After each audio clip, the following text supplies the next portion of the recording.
This is Бұл әйелдің күйеуін табу үшін жаттығу залына бірінші рет келуі. Бірақ қызметкерлер оның күйеуі 3 ай бұрын мүшелігінен бас тартқанын айтты. Әйел үйге келгенде күйеуінің телефонын үйде ұмытып кеткенін байқады. Оның 6-шы сезімі оған қарсы тұра алмай, оны тексеру үшін телефонын ашуға мәжбүр етті. Бірақ оның үстінде ештеңе жоқ. Элла телефонды қойып, оның шамадан тыс әрекет еткенін сезді. Осы кезде кенеттен телефонға қайдасың деген мәтіндік хабарлама келді. Мен жойылған хабарламаны көрдім. Элланың жүрегінде жағымсыз сезім пайда болды. Ол әріптесіне қоңырау шалып, күйеуінің смарт сағатын табуға көмектесуін өтінді. Ол сағат тұрған жерге барып, оны жаттығу залының жанынан тауып алды. Элла көлігіне қайта мініп, күте бастады. Сол кезде оған ең жақын досы телефон соқты. Телефон арқылы оның ең жақын досы Эллаға жұмысының ашылу салтанатын өткізгені үшін алғыс айтты. Ең жақын досының жылы лебізін естіген Элланың көзіне бірден жас келді. Оның ең жақын досы Элланың тұншығып жатқанын естіп, одан не болғанын уайымдап сұрады. Алайда, дәл осы сәтте Элла күйеуінің бейнесін көрді. Сондықтан ол телефонды тез қойып, ең жақын досына қоңырау шалды. Ол күйеуінің жақын жерде тұрып, алға артқа жүргенін көрді. Ол біреуді күтіп тұрғандай, анда-санда сағатына қарап тұрды. Бірнеше минуттан кейін Арчи came from behind. көзін байлады. Элла күтпеген нәрсе, бұл әйел оның ең жақын досы Эми болды. Екеуінің қол ұстасып кетіп бара жатқанын көріп отырып, Элла аспанның әп-сәтте құлап бара жатқанын сезді. Анасы ерте қайтыс болып,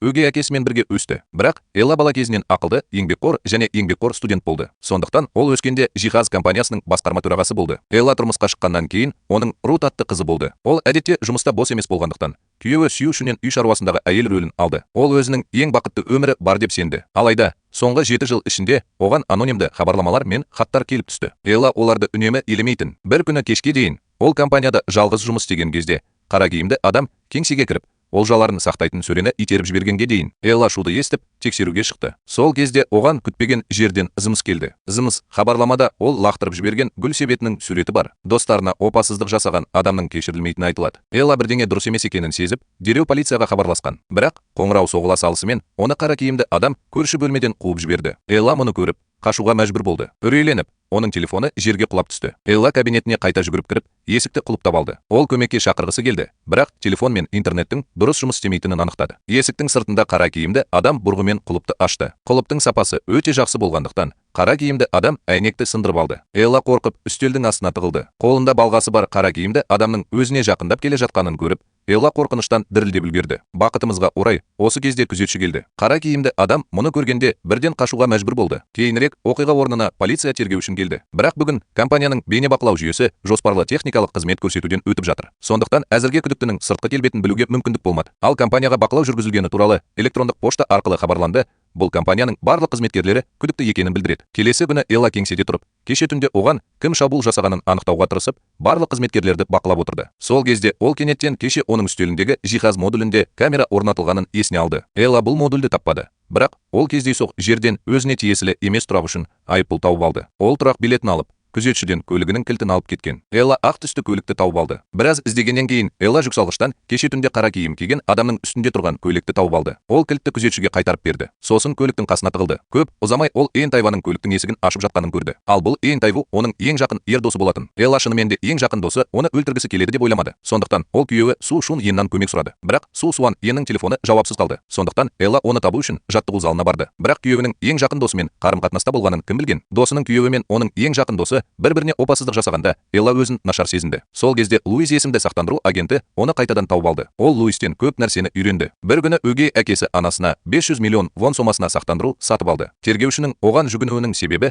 олар бір сәтті жіберіп алған. Бұл Элланың анасының 3 рет ауруханаға түсуіне себеп болды. Ол әлі тірі кезінде. Бірақ сол кездегі аурухана жазбаларында оның оны қателесіп жегені айтылған. Бірақ пестицидті 3 рет қателесіп кім жей алады? Ал Элла өгей әкесінің бұл туралы айтқанын ешқашан естімеген. Түнде Элла көшеде жалғыз жүрді. Ол өзін әзілден аман қалғандай сезінді. Алайда, сол кезде оның артында қара киімді адам пайда болды. Дүрбелеңге түскен Элла шарасыздықпен алға ұмтылды. Күтпеген жерден қара киімді адам оны ұстап алып, өзенге лақтырып жіберді. Элла ауруханада оянғанда, ол 3 адамның жүзін көрді. Олардың бірі күйеуі болды. Ол оны ең жақын досымен алдады. Екіншісі анасын өлтірген өгей әкесі болды. Ал екіншісі оның өлгенін қалайтын оның ең жақын досы болды. Элла зардап шекпеді. Сондықтан ол келесі күні босатылды. Оның ең жақын досы оның кеңсесіне қонаққа келді. Және ең жақын досының қамқорлығына қарамастан, оның жүрегі айнып кетті. Көп ұзамай өгей әкесі оған сиыр сүйегінен жасалған сорпа келді. Анасы пестицидті қателесіп 3 рет жегеннен кейін ауруханаға түсті деп ойлап, Элла бір жұтым ішуге батылы бармай, сорпаның барлығын бірден канализацияға төгіп жіберді. Осыдан кейін Элла Льюисті тапты. Льюис аса ауыр қылмыстар бөлімінің бұрынғы тергеушісі болған.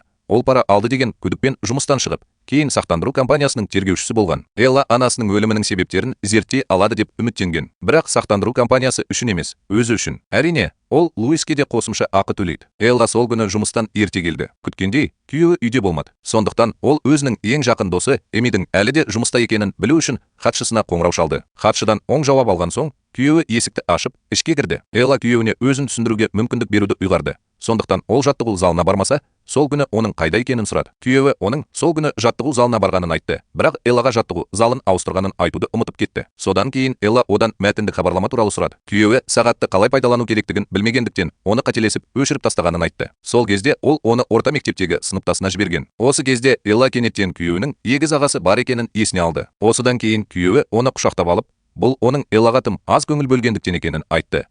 Ол оған қатты қысым көрсетіп, болашақта онымен жақсы қарым-қатынаста болатынын айтты. Күйеуі көп нәрсені түсіндірсе де, Элла әлі де күмәнмен қарады. Элла өзінің психологын тапты. Оның депрессиядан зардап шеккені белгілі болды. Соңғы кездері шамадан тыс күйзеліс оның жағдайын біршама нашарлатты. Психологпен бірнеше рет кеңескеннен кейін Элла компанияға қайта оралды. Алайда, төменгі қабатта компанияның кеңсесінде ол Тайву мінген көлікті көрді. Ол күзетшіден көлік туралы мәліметтерді сұрады. Күзетші көліктің дизайнерлік топтың атына тіркелгенін айтты. Әдетте дизайнерлік топтың қызметкерлері оны кезекпен пайдаланады. Элла Айн Тайваны дұрыс түсінбедім бе деп ойлады. Сондықтан ол Айн Тайвудың түсіндірмесін тыңдағысы келді. Түсініспеушілік жойылғаннан кейін Айн Тайву Элланы студиясына апарды. Ол Элланың соңғы кездері ерекше күйзеліске ұшырағанын және физикалық еңбек алаңдаушылықты жеңілдетудің жақсы тәсілі екенін айталады. Элла шынымен де өзін еркін сезінді және оның жүзінде сирек күлкі пайда болды. Келесі күні таңертең Элла күйеуінің қызын мектепке жіберіп жатқанын көрді. Су шыннан өте білікті әке болған. Жұмысқа бара жатқанда Элла өгей әкесінің жаңбыр астында тұрғанын көрді. Ал өгей әкесі мұнда жаңбырда оған гарнир беру үшін ғана келген. Элла кішкентай кезін есіне түсіре алмады. Анасы өгей әкесіне тұрмысқа шыққаннан кейін, өгей әкесі оған анасынан да жақсы қарады. Ол оған әрқашан өз қызындай қарайтын. Көп ойланғаннан кейін Элла күйеуіне зымыс жазды. Ол күйеуін сол күні кешке онымен кешкі асқа шақырды және ол бәрін түсіндіруді ойлады. Мәтіндік хабарлама жібергеннен кейін оған Луис телефон соқты. Бұған дейін Элла одан Айн Тайвудың иммиграциялық құжаттарын тексеруді сұраған болатын. Айн Тайвудың ата-анасы ол өте кішкентай кезінде қайтыс болды. Оны асырап алып, Америка құрама штаттарына алып кетті. Элланың білуінше, Айн Тайву Қытайға алғаш рет 4 жыл бұрын оралған. Луис 4 жыл бұрын оңтүстік Кореяға оралғанын айтты. Бірақ бұл оның бірінші рет келуі емес. Оның алғашқы келуі 7 жыл бұрын болған. Бұл Элланың Тайваға деген жаңадан қалпына келтірілген сеніміне нұқсан келтірді. Содан кейін күтуші Эллаға қайта қоңырау шалып, болған оқиғаға байланысты бүгін жұмыстан ерте кетуге мәжбүр болғанын және Руфты мектептен алып кете алмайтынын және күтушісі Эллаға қайта қоңырау шалғанын айтты. Күйеуінің телефоны ажыратылды. Элла Руфты алып, күтушіден оны бірінші күні үйіне апаруын сұрайтынын айтты. Күтуші кеткеннен кейін су шүнен көлігіне ауысып, үйіне жаяу барар алдында шашын жинады. Үйге келген соң, құжатты кабинетіне салып, қайтадан кетіп қалды. Көршісі су шунды көріп амандасты, бірақ ол оны танымағандай ғана оған қарады. Телефон әлі күйеуінің телефонына қосылмаған. Элла баласын балабақшадан тек жеке өзі алып кете алатын. Алайда балабақша тәрбиешісі Руттың бүгін ауру демалысын алғанын айтты. Мұны естіген Элла бірден үйіне қайтты. Бірақ оның күйеуі де, баласы да үйде болмаған. Сөйтіп, ол жан-жағына қарай бастады. Ақырында қарт көршісі оған күйеуінің баласын түстен кейін үйден шығарып салғанын көргенін айтты. Олармен бірге көршісіне ұқсамайтын әйел де болды. Бірақ олар жақсы қарым-қатынаста болған сияқты. Сондықтан Элла Эмидің үйіне барды. Ол қатты ұрды, бірақ ешкім жауап бермеді. Ол кешке үйге келгенде күйеуі баласымен қайтып келді. Қызының ұйықтап жатқанын көрген Элла ақыры жеңіл демалды. Осыдан кейін ол Сью Шүненмен қатты ұрысып қалды. Келесі күні таңертең Элла компанияның жедел жеткізілімін алу үшін кеңсеге барды. Бірақ кездейсоқ Сью Шүненнің кеше әкелген құжаттарын көрді. Ішінде өгей әкесінің үйін тіркеу туралы куәліктің көшірмесі және оның ең жақын досы Эмиді жалға алу шарты болды. Элла келісім шартта көрсетілген жерге барып, Эмидің азық-түлік дүкенінен жаңа ғана қайтып келе жатқанын көрді. Элла көліктен түсіп, оны алып кетуге дайындалып жатқанда, күйеуі мен баласының да келгенін көрді. Бұл әсерлі көрініс Элланың жүрегін елжіретіп жіберді. Сондықтан оның уақытша кетуден басқа амалы қалмады. Сол күні кешке ол қызынан түстен кейін әкесі екеуі қайда екенін сұрады. Қызы әкесімен бірге досымен кездесуге барғанын айтты. Элла қай досымен бірге екенін сұрады ма? Оның қызы білмейтінін айтты. Өйткені олар ешқашан кездеспеді. Екінші жағынан, Айн Тайву Эмиді тауып алып, онымен сөйлесуге үміттенетінін айтты. Ол Эми мен Элланың күйеуі бірге болған көріністі көрген болып шықты. Айн Тайву Эми тоқтайды деп үміттенген. Эми күтпеген жерден кездесіп жүрген адам Элланың күйеуі емес екенін айтты. Күйеуінің әр қимылын қадағалап отыру үшін Элла үйіне миниатюралық камера орнатты. Сол күні Луис Элланы тауып алып, оның анасы құтқарылған ауруханаға барғанын айтты және дәрігерден анасының пестицидтерді 3 рет қолданғаны туралы сұрады. Дәрігер бұл 4 рет болу керек деді, бірақ ол 4-ші рет келгенде адам қайтыс болды. Льюис сонымен қатар дәрігерден неліктен медициналық жазбада бұл кездейсоқ жұтылу деп жазылғанын сұрады. Ал дәрігер мұның себебі отбасының бұл кездейсоқ жұтылу екенін айтқандықтан болғанын айтты. Сондай-ақ науқас оның оянғаннан кейін кездейсоқ жұтылғанын мойындады. Льюис екі адамның неліктен бұл кездейсоқ жұтылу деп айтқанын түсіне алмады. Льюисті тыңдағаннан кейін Элла өгей әкесінің үйіне барды. Онымен кездескен бойда ол өгей әкесінен анасының бұл дәріні не үшін ішкені туралы сұрады. Элланың анасы үнемі құмар ойындарға әуес болған екен және ақшасы болған сайын үйден қашып кететін. Содан кейін ол бәрін жоғалтып, ақша үшін үйіне қайтатын. Элланың анасын құмар ойындарынан бас тартуға мәжбүрлеу үшін өгей әкесі барлық ақша мен құнды заттарды жасырып қойған. Элланың анасы мұны көргенде, мен мұны істеймін деп қорқытты. Өгей әкесі оның жай ғана блеф жасап жатқанына сенетінін айтты. Бірақ ол оны шынымен ішеді деп күтпеген. Өгей әкесі анасынан қорқып, кейін оған барлық ақшаны берді. Бірақ Элланың анасының ақшасы таусылғанда,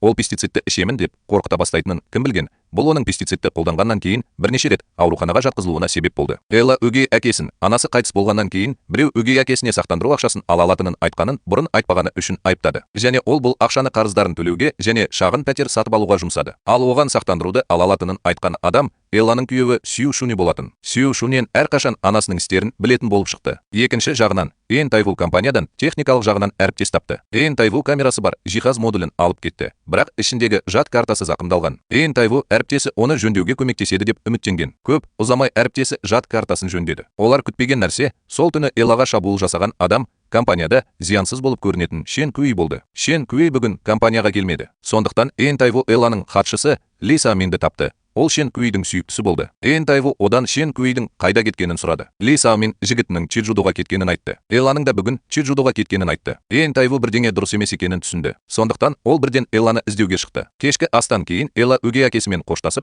үйіне қайтуға дайындалды. Алайда Элла кеткен бойда өгей әкесі бөлмесіне оралып, анасының суретін еденге лақтырып жіберді. Содан кейін ол анасының дәрі ішіп, жерге құлаған сәтін есіне алды. Элла рөлде біраз отырды. Содан кейін оның көлігінің тежегіші істен шыққанын түсінді. Көлік басқаруды жоғалтып, шошып кетті. Бұл Элланы шошытты. Ол тек рөлді басқаруға бар күшін сала алды. Бақытымызға орай, осы кезде Эн Тайву Элламен кездесті. Эн Тайву оның соңынан еріп, тар жолға бұрылды. Ол Элланы қуып жетіп, одан не болғанын сұрады. Элла тежегішінің істен шыққанын айтты. Элланың көлігін аман есен тоқтату үшін Эн Тайву басқа тар жолға бұрылды. Содан кейін ол Элланың жанынан өтіп, ақыры көлігімен көшенің арғы бетіне шықты. Элланың көлігі Эн Тайвудың көлігіне соғылды. Біраз жол жүргеннен кейін көлік ақыры тоқтады. Бақытымызға орай, ауыр жарақат алған жоқ. Екеуі де аман есен қалды. Эн Тайву Элланы үйіне апару үшін таксиге отырды. Содан кейін Бай Шан Кувидің үйіне барды. Бірақ жаңа ғана Бай Шан Кувидің үйіне келіп, жедел жәрдем мен полицияны көрді. Төбесінен біреу құлап кеткен екен. Ал құлаған адам Эллаға зиян тигізгісі келген Шен Куви болды. Эн Тайву оның артынан Шан Куви ауруханаға жеткізілді. Дәрігердің айтуынша, бақытымызға орай, оның өмірін сақтап қалған ағаш оны тоқтатты. Содан кейін Шен Кувидің заттары Эн Тайвуға берілді. Осы кезде Шен Кувидің телефоны кенет шырылдады. Эн Тайву бір сәт екіленіп қалды да жауап беру түймесін басты. Ал Шен Куви арқылы қоңырау шалған адам Элла Су Шуненнің күйеуі еді. Келесі күні таңертең Элла жұмысқа бара жатқанда көршісімен соқтығысып қалды. Көршісі оған Су Шуненмен қалай амандасқаны туралы айтып берді. Көршісінің айтқанын естіген Элла еріксіз күмәнданды. Шынымен де осындай екі шун болуы мүмкін бе? Содан соң, әрине, ол жерде осындай екі шун болды. Ен Со Шун бейнебақылау камерасында үйде қызымен ойнап жүрген. Ал оның алдынан тағы бір Ен Со Шун шықты. Элла телефонын алып, компанияға қоңырау шалу үшін дереу сыртқа жүгірді. Оның неліктен екі күйеуі бар екендігі туралы ойлануға уақыты болмады.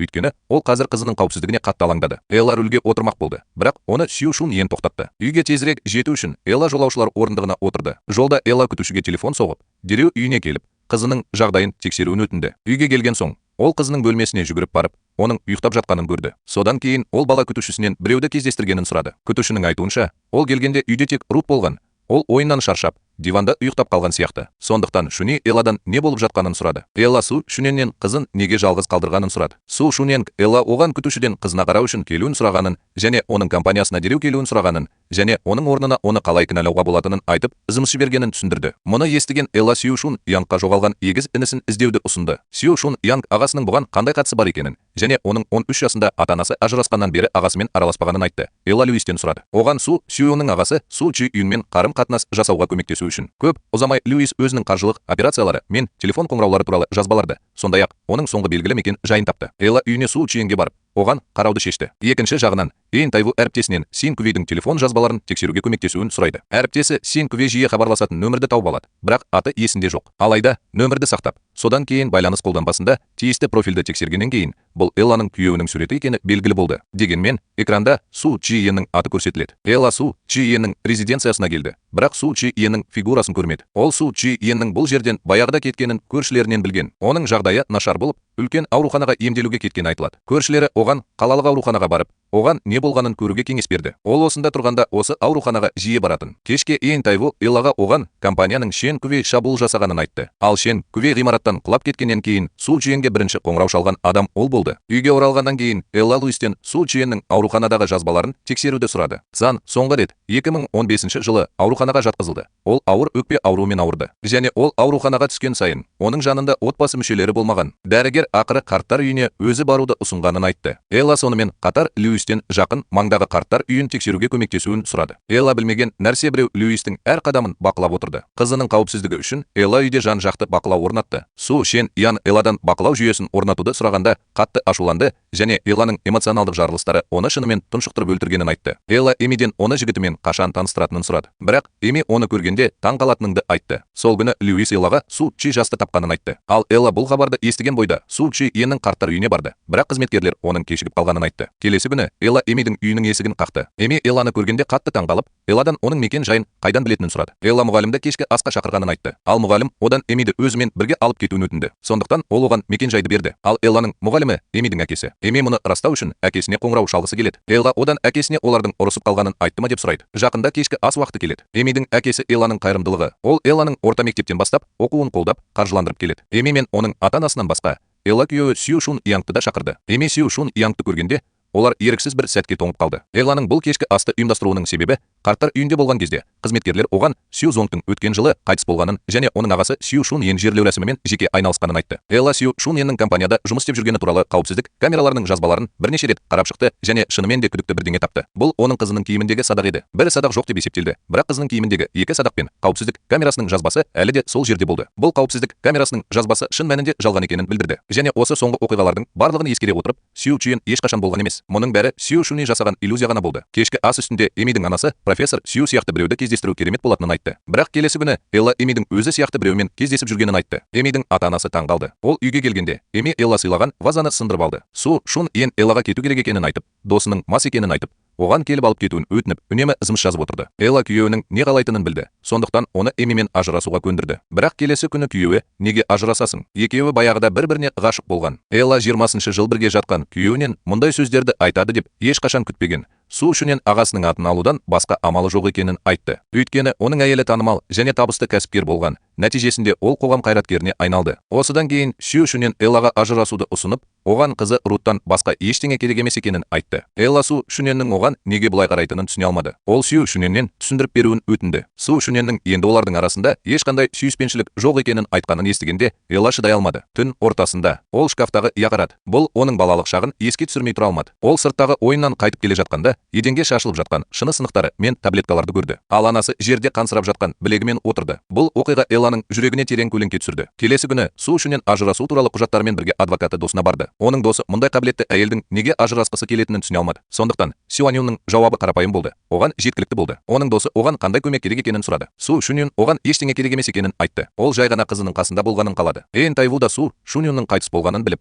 Эмиді қайта көруге барды. Ол одан неге өлгендерді өзіне тартып, бәрін алдауға тырысып жатқанын сұрады. Эми бұл мәселеде ашық айтты. Оның айтуынша, мұның бәрі Су Сюанюн үшін болды. Және оның өзі мұны көптен бері жария еткісі келген. Ол Эйн Тайвқа Элла мен Сю Шуненнің бірден ажырасуға арыз беретінін айтты. Ажырасқаннан кейін ол бірден Сю Шуненге үйленеді. Эйн Тайву мен Эми Америка құрама штаттарында жүргенде танысқан. Ол Эмидің ондай адам екенін білмеді. Бірақ Эми мұның бәрін Эйн Тайву үшін жасағанын айтты. Ол компанияға тек Элла үшін қосылмады ма? Екінші жағынан, Элла бала күтімі бойынша кеңес алу үшін заң фирмасына жүгінді. Адвокаттың айтуынша, егер сіз әдетте балаға көбірек көңіл бөлсеңіз және онымен жақсы қарым-қатынаста болсаңыз, онда тіпті кінәлі тарап қамқоршылыққа алынуы мүмкін. Ал Элла қазір не істей алады? Сю Шуненнің некені бұзғанына мүмкіндігінше көп дәлел табу. Элла үйге оралғаннан кейін ол тікелей Сю Сюанюнның кеңсесіне барып, күйеуінің опасыздығының дәлелдерін іздей бастады. Элла жұмыс үстелінің арасындағы саңлаудан компьютерді тауып алды. Ол оны қосқан кезде экранда электрондық пошта хабары пайда болды. Ал бейнеде Шун Янг пен Эмидің бақытты сәті бейнеленген. Осы кезде Со Шунен Эмидің үйіне келді. Есіктен кіре салысымен Эми оның бетіндегі жараны көрді. Эми бірден оның бұл жараны қалай алғанын сұрады. Со Шунен оны құшақтап, бітті деді. Сол күні Эн Тайву Шен Куйдің қоңырауларының жазбаларын қарап отырып, тағы бір мәселені тапты. Ли Саомин оған 20 күні кешкі сағат 10 шамасында Шен Куйге қоңырау түскенін айтты. Бұл оны қатты ашуландырды. Эн Тайву қоңырау шалушының Со Чиен екенін анықтады. Бірақ мені таң қалдырғаны, бай Шен Куй телефон тұтқасын қойғаннан кейін бірден Со Шуненге телефон соқты. Со Шунен өзін Со Чиен етіп көрсетпеуі мүмкін бе? Сол түні Со Шунен үйге келді. Элла ажырасуға келіскенін айтты. Сондықтан ол мұны естігенде қатты таң қалды. Элла мұны да жалғастырғысы келмейтінін айтты. Және ол Со Шуненге бір стақан қызыл шарап бергенін айтты. Осы кезде шкафта бір бөтелке у жоғалып кетті. Шарап ішіп болған соң Шунен жерге құлап, тоқтаусыз көбік түкіріп, Элладан мейірімділік сұрады. Осы кезде Элла кенет көзін ашты. Бұл оның армандаған арманы ғана екені белгілі болды. Элла бірден ас үйге кіріп, барлық уды төгіп тастады. Ол байсалды болмаса, шынымен де Со Шуненді өлтіремін деп қорықты. Сол күні тілші Луисті тауып алды. Тілші Луиске видеоны көрсетті. Видеода Элланың кофеханада тұрғаны және ұстамасы бар екені көрсетілген. Есін жию үшін Элла сынған әйнекті қолына мықтап ұстады. Репортер оның психикалық тұрғыдан тұрақсыз екені анық екенін айтты. Ол Луистің жақында Эллада жұмыс істегенін білді. Ол Луистен оның нақты себебін білетінін сұрағысы келді. Егер ол білсе, бұл эксклюзивті оқиға болар еді. Мұны естіген Луис одан бұл эксклюзивті оқиға екеніне сенімді ме деп сұрады. Репортер бұл файлдың түп нұсқасы екенін айтты. Ақпараттың басқаларға тарап кетуіне жол бермеу үшін ол кофехана оны осында келмес бұрын алып тастағанына сенімді болды. Олар ажыраспас бұрын ол Луис оған тергеуге көмектесе алады деп үміттенген. Ол ақшаны сыйақы ретінде төлейтін. Репортер қуана кетіп бара жатқанда Луис оны гаражда нокаутқа түсіріп, ақпаратты алып кетіп қалды. Элла бұған дейін Рутты өгей әкесінің үйіне жіберген болатын. Сол күні оның өгей әкесі Рутты кері жіберді. Және ол бір қарағанда Элланың көңіл күйі нашар екенін айта алды. Ол Элланың бөлмесіне кіріп, еденге шашылған бояу қағазын көрді. Және ол Эллаға ренжуден басқа ештеңе істей алмады. Элла өгей әкесіне шай беріп жатқанда, ол Элланың алақанындағы жараны көріп, Элладан оны қалай алғанын сұрады. Элла жұмыста абайсызда өзін кесіп алғанын айтты. Элланың еріксіз сабырлылығын көріп, өгей әкесі енді қала алмады. Ол темекі сатып алуды сылтауратып көшеге шықты. Өгей әкесі мұның бәрі оның кінәсі екенін сезді. Элла мектепте оқып жүргенде өгей әкесі оны емделу үшін ауруханаға апарғаны белгілі болды. Бірақ ол Элланың биполарлық бұзылысы бар екенін білгеннен кейін мектеп мұғалімі Элладан басқа мектепке ауысуын сұрайтынын елестете алмады. Өйткені сыныптастары оның қатысуынан қорқады. Өгей әкесі баласының еш нәрсеге кінәлі емес екенін алға тартты. Ол жай ғана ауырып қалды. Қылмыскер емес. Сыныптастары Элланың білегіндегі тыртықтарды көргенде,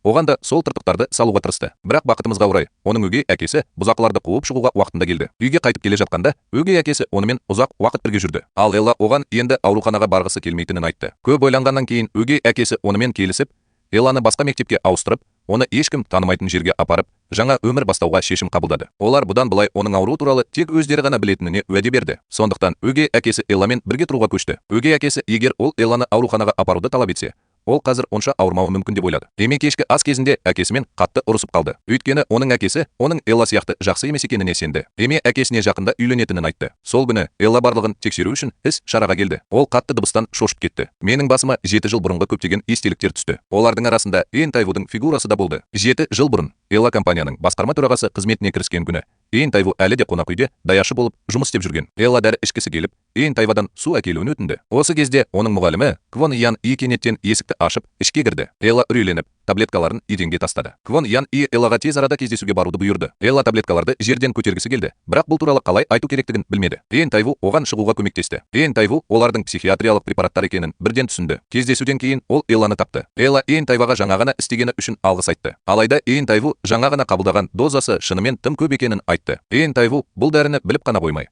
оны өзі де қабылдағаны белгілі болды. Элла оны айналасындағы адамдардан жасырып жүргенін түсінбеді. Бірақ қазір бейтаныс адам бұл туралы білді. Бөлек Элла келесі жолы кездескенде жақсылығын қайтаратынын айтты. Бірақ олар қайта кездескенде Элла Эн Тайваны ұмытып кеткен болатын. Ол Эн Тайвадан неге оған ештеңе айтпағанын сұрады. Эн Тайву ұмытып кеткен адаммен сөйлесудің мағынасы жоқ екенін айтты. Бірақ қазір Элла оны есіне түсіре алады. Эн Тайву іштей қатты қуанды. Бірақ Элла мұны білмейді. Олар 7 жыл бұрын бірінші рет кездескен жоқ. Олар оның кішкентай кезінде танысқан. Ал Элла тіпті Эн Тайваға есімі жазылған бейджик сыйлады. Руттың тәрбиешісі Эллаға балабақшаға телефон соғып, оған Эмидің бір күн бойы Рутқа барғаны туралы айтып берді. Өйткені Эми мұғалімге Руттың әкесіне тұрмысқа шығатынын айтты. Сондықтан мұғалім Элламен байланысу қажеттілігін сезінді. Бұл Эмидің балабақшаға бірінші рет келуі емес еді. Өйткені бұрынғы сынып жетекшісі Рут онымен де кездескен. Эми кейде Рутқа оқу құралдарын беру үшін балабақшаға баратын. Элла ең жақын досы күйеуіне құмар болады деп күтпеген. Бірақ ол тіпті қызына қарады. Эми оның Элла тұрған шекарадан өтіп кеткенін білмеді. Элла Льюисті кездесуге шақырды. Кездесуден кейін ол Льюиске USB дискісін берді. Тайву Байшен көйдің құлағанын білу үшін полиция бөлімшесіне барды. Полиция оқиға болған жерді тексеріп, күдікті ештеңе таппағанын айтты. Олар Байшен көйдің көп қарызы бар екенін білді. Шамасы, Байшен көй бұдан былай шыдай алмайтын сияқты. Тайву кеткеннен кейін полиция дереу жуынатын бөлмеге барып, телефон соқты. Олар сымның екінші жағындағы адамға Тайвудан Шен көй жауап алып жатқанын айтты. Осы кезде Квон Ян Байшен көйдің құлауы туралы хабарды көріп отырды. Оның хатшысы оған полицияның істі жауып тастағанын және бақылау аяқталғанын айтты. Квон Ян және хатшыдан ешқандай мәселе туындамауы үшін мұқият назар аударуды сұрады. Жақында Эмидің жұмысының тұсаукесер уақыты келеді. Элла презентацияны ұйымдастыруға көмектесуге уәде берді. Элла да сол күні іс шараға келді. Эмидің ашылу салтанатында бірінші сөз сөйледі. Спектакльден кейін оның суреті көпшілікке ресми түрде таныстырылды. Бұл жұмыс Эмидің Элланың компаниясына арнап жасаған қабырға суреті болды. Компанияның президенті ретінде Элла мен Эмиге алғысымды білдірдім. Элла осындай құнды сыйлықты алғандықтан, әрине, оған сол сыйлықты қайтаруы керек екенін айтты. Осыдан кейін оған қолында сөмкесі бар хатшы келді. Ал сөмке ақшаға толы болды. Эми ашуланып, ақшаны жерге лақтырып жіберді. Элла ақымақ емес. Ол бұл картинаның Эмидің оған сатирасы екенін біледі. Сондықтан Элла бұл картинаны жоюға шешім қабылдады. Сонымен бірге полиция Сью Шен жасты тауып алып, компанияның дизайны туралы ақпараттың ағып кетуін тергеп жатқанын айтты. Сол кезде оған Эми қайта қоңырау шалды. Элла оған таң қалмауын айтты. Бұл тек бастамасы. Көп ұзамай жаңалықтарда Су Чжиеннің сызбаларды ұрлап, ажырасуға дайындалып жатыр деген күдігі туралы хабарлар пайда болды. Екінші жағынан, Квон Ян Элланың қызының суретін бұзып жатқан видеосын да көрді. Сонымен қатар оның қызы кездесіп жүрген адамның Элланың күйеуі Су Шун Йен екенін білді. Квон Ян қазір полиция бастығы лауазымына көтерілуге дайындалып жатыр. Ол ешқашан қызының мінез-құлқына байланысты мансабының бұзылуына жол бермейді. Квон Ян Эмиге Су Шуньенмен тез арада ажырасуды бұйырды. Алайда Эми бұл олардың қолынан келмейтінін айтты. Ал Элла ажырасқаннан кейін Су Шуньен екеуі бірден үйленеді. Квон Ян ол айтты: "Сен тіпті Элла қаламайтын адамға тұрмысқа шыққың келе ме? Сен тек не туралы ойлайсың? Көптеген жылдар бойы, бәріне қарамастан, менің әкем Элланы әрқашан онымен салыстырып келеді. Эми мұны ең түсініксіз және қолайсыз деп санайды. Сондықтан Элла өзін білмей, оның қас жауына айналды. Эми әкесін қорқытып, егер оның активтерін Элланың компаниясына инвестициялау үшін аударғаны анықталса, не болатынын айтты. Ашуланған Квон Ян ашуланып, оның бетінен ұрды. Екінші жағынан, Луис Элланың компаниясына келіп, оған репортермен бірге клип берді. Луис тілшіге қарайтынын айтты. Сақтандыру мәселесі шешілді. Сондықтан Элла Луиспен ынтымақтастығын тоқтатуға шешім қабылдады. Луис, әрине, өзінің қамқоршысынан кеткісі келмеді. Сондықтан ол Эллаға анасының сақтандыруын қайта тексеруге шешім қабылдауының себебі олардың анонимді хабарлама алғанына байланысты екенін айтты. Луис Элладан бұл анонимді адамның кім екенін білгісі келетінін сұрады. Сол түні Элла кенеттен кеңседе тағы бір қатты дыбысты естіді. Бұл оның қара киімді адамның оған шабуыл жасаған түнін есіне түсірді. Сондықтан ол тез арада кеңсесінің есігін құлыптап алды. Ол қазірдің өзінде полицияға көмекке шақырмақ болған кезде есіктен Тайвудың дауысы шықты. Бұл Тайву екенін естігенде Элланың шиеленіскен көңіл күйі ақыр басылды. Элла Тайвадан компанияда кеш не істеп жүргенін сұрады.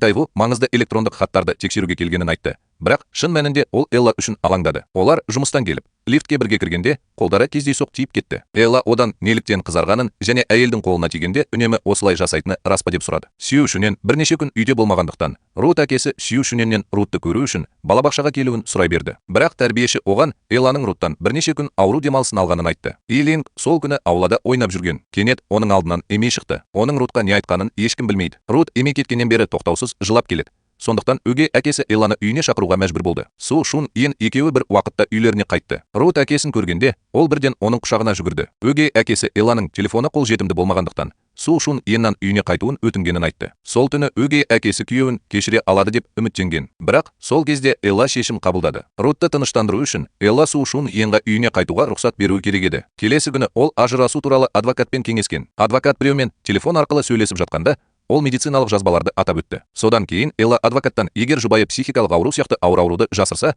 бұл ажырасуға негіз болуы мүмкін екенін білді. Адвокаттың айтуынша, егер Элланың осы салада проблемалары болса, ол бұл туралы оған хабарлау керек. Элла кенеттен үйде сейфте жатқан дәріні есіне түсіріп, дереу үйіне қайтты. Қамқоршылық күресіне кедергі келтірмеу үшін ол барлық дәрі-дәрмектерді сейфтен тастауды шешті. Осы кезде оның артында кенеттен Сью Шуньен пайда болды. Сью Шуньен Элланы көруге келді. Ол оған Руфты өз еркімен береді деген үмітпен. Элла Сью Шуньенге сене алмайтынын айтты. Енді олар ажырасып жатыр. Элла Сью Шуньен оған мұның шын себебін түсіндіре алады деп үміттенеді. Бірақ Сью Шуньен оның ең бақытсыз адам екеніне үміттенетінін айтады. Тайву Байшен көйдің телефонын жөндеу үшін телефон шеберханасына барады және оны қосқаннан кейін ол жерде оқылмаған мәтіндік хабарламалар көп екенін біледі. Олардың бірінде оның жүгін қашан алып кететінін сұрайды. Эйн Тайву бұл Бай Шен Куейдің салыстырмалы түрде жақын досы болуы керек деп санайды. Сондықтан ол онымен байланысып Бай Шен Куейдің досының үйіне барады. Белгілі болғандай, Бай Шен Куей көшіп кетпекші болған. Сондықтан ол барлық жүгін досының үйіне тастап кеткен. Бірақ бірнеше күннен бері онымен байланыса алмаған. Эйн Тайву Шен Куейдің осында қалдырған заттарын тексерді. Шен Куейдің де Эмидің әкесінің қоры болып табылатын Иран қоры қаржыландыратын студент екенін анықтады. Элла Льюиске қоңырау шалып, оған Су Сюаньонның барлық телефон және қаржылық жазбалары қажет екенін айтты. Эйн Тайву мен Элланың арасына сына жүргізу үшін Эми Эйн Тайваны тауып алды. Ол Эйн Тайвқа дизайн жобасын біріктірген Су Шунен емес, оның жүрегіндегі ұлы Элла екенін айтты. Элла күйеуін жақтау үшін Эйн Тайву көп жұмыс істеген жобаны ұрлап кеткен. Бірақ мұны естігенде Эйн Тайвудың жүзі өзгерген жоқ. Ол Эмиге мұны Элла емес, өзі жасағанын айтты. Мұны Эйн Тайву жасады деп айту дұрысырақ болар еді. Ол Эмиге оны Эллаға қарсы қолданбауды бұйырды және болашақта онымен қайта байланыспайтынына үміт білдірді. Сол күні Сю Шунен көлікке мінген бойда бейтаныс ұялы телефонды байқап қалып, оның Бай Шен Куеймен болған қоңырауларының жазбаларына толы екенін байқады. Льюис Элланы тауып алып,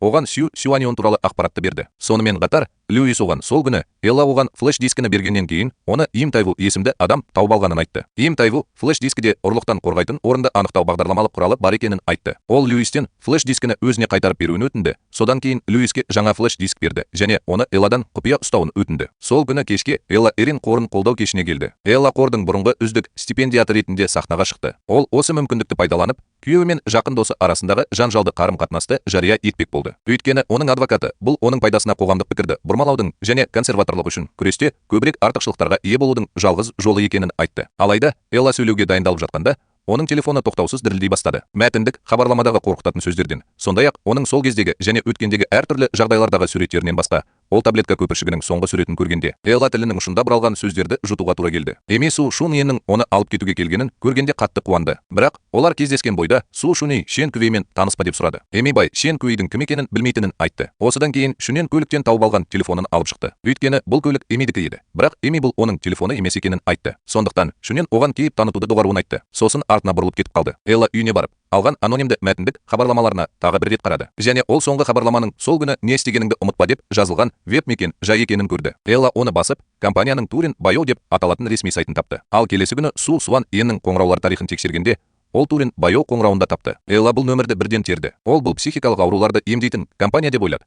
Бірақ бұл әке болуды тексеретін компания болып шықты. Телефон тұтқасын қойғаннан кейін ол қызының кеңсесін асығыс тінтті. Және шынымен де Турин Байодан электрондық хат тапты. Нәтижесін көрген Элла бірден күйеуі мен қызының тіс щеткаларын алды. Және ол Руттың Су Сюаньонның қызы емес екеніне сенбеді. Сондықтан ол әке болуды қайта тексеруге дайындалу үшін жеке басын анықтау орталығына қайта барды. Элла анонимді мәтіндік хабарламада 7 жыл бұрынғы күн туралы айтылғанын есіне алды. Бірақ ол сол күні не болғанын білмеді. Ал екінші сәйкестендірудің нәтижесі әлі де Руттың Су Шуан Еннің баласы емес екенін көрсетті. Осы кезде Элланың әлемі күйреді. Хатшы Эллада бірдеңе дұрыс емес екенін көрді. Сондықтан ол Эйн Тайвға телефон соқты. Эйн Тайвуға телефон соғып, бірден компанияға оралуға дайындалды. Бірақ осы уақытқа дейін Элла компанияның шегінен шығып үлгерді. Элла ақыры Су Шуньеннің бұл керемет сөздерді не үшін айтқанын түсінді. Өйткені ол осының бәрін бастады. Сондықтан Элла 7 жыл бұрын болған оқиғаны есіне түсіруге тырысты. Эйн Тайву Элланың телефонына қол жеткізе алмай, оны күту үшін оның үйіне келді. Осы кезде Элланың үйіне арамза адам келді. Әлгі адам көліктен түсе салысымен Эйн Тайваны байқады. Ал әлгі адам бірден қашып кетті. Эйн Тайву мұны көріп, оны тез қуып жіберді. Және бұл адам соңғы рет Элланың психикалық ауруын әшкерелегісі келген тілшіден басқа ешкім емес еді. Эйн Тайва тілшінің камерасын тартып алып, онда Элланың суреттері ғана емес, Льюистің біреуді ұрып соғып жатқан видеосы да бар екенін анықтады. Сондықтан Эйн Тайву тілшінің жад картасын алып кетті. Дәл осы кезде Льюис Кван Йонгиді тапты. Бай Шен Куейдің қауіпсіздік камерасынан құлап кеткені туралы жазбаны Кван Йонги жалдаған біреу өшіріп тастағаны белгілі болды. Және бұл адам Льюистен басқа ешкім емес еді. Бүгін Льюис Кван Йонгиден ақша сұрауға келді. Сол түні Элла үйіне қайтты. Су Шуньен қайғысын алкогольге батырып жіберді. Элла Шуньенмен 7 жыл бұрын болған оқиға туралы сөйлесе бастады. Сол күні ол басқарма төрағасы ретінде алғаш рет жаңа өнімді шығарды. Кездесуден кейінгі қабылдауда Квон Ян және Элланы өмірдің барлық салаларындағы атақты адамдармен таныстыра бастады. Элла шөлдемеді. Бірақ Квон Ян оның көңілін қалдыруды жалғастырды. Көп ұзамай оның санасы тұманға айналды. Элла сүрініп бөлмесіне қарай беттеді. Сол кезде Су Шуньен телефон соқты. Элла телефонды алғысы келді, бірақ кездейсоқ оны еденге тастап кетті. Сол кезде оның қасына бір адам келіп, Эллаға телефонды алуға көмектесті. Элла бұдан кейін не болғанын есіне түсірмейді. Ол оянғанда келесі күні таңертең болды. Элла хатшысынан оны палатаға кім шығарып салғанын сұрады. Хатшы оның күйеуімен телефонмен сөйлесіп тұрған кезде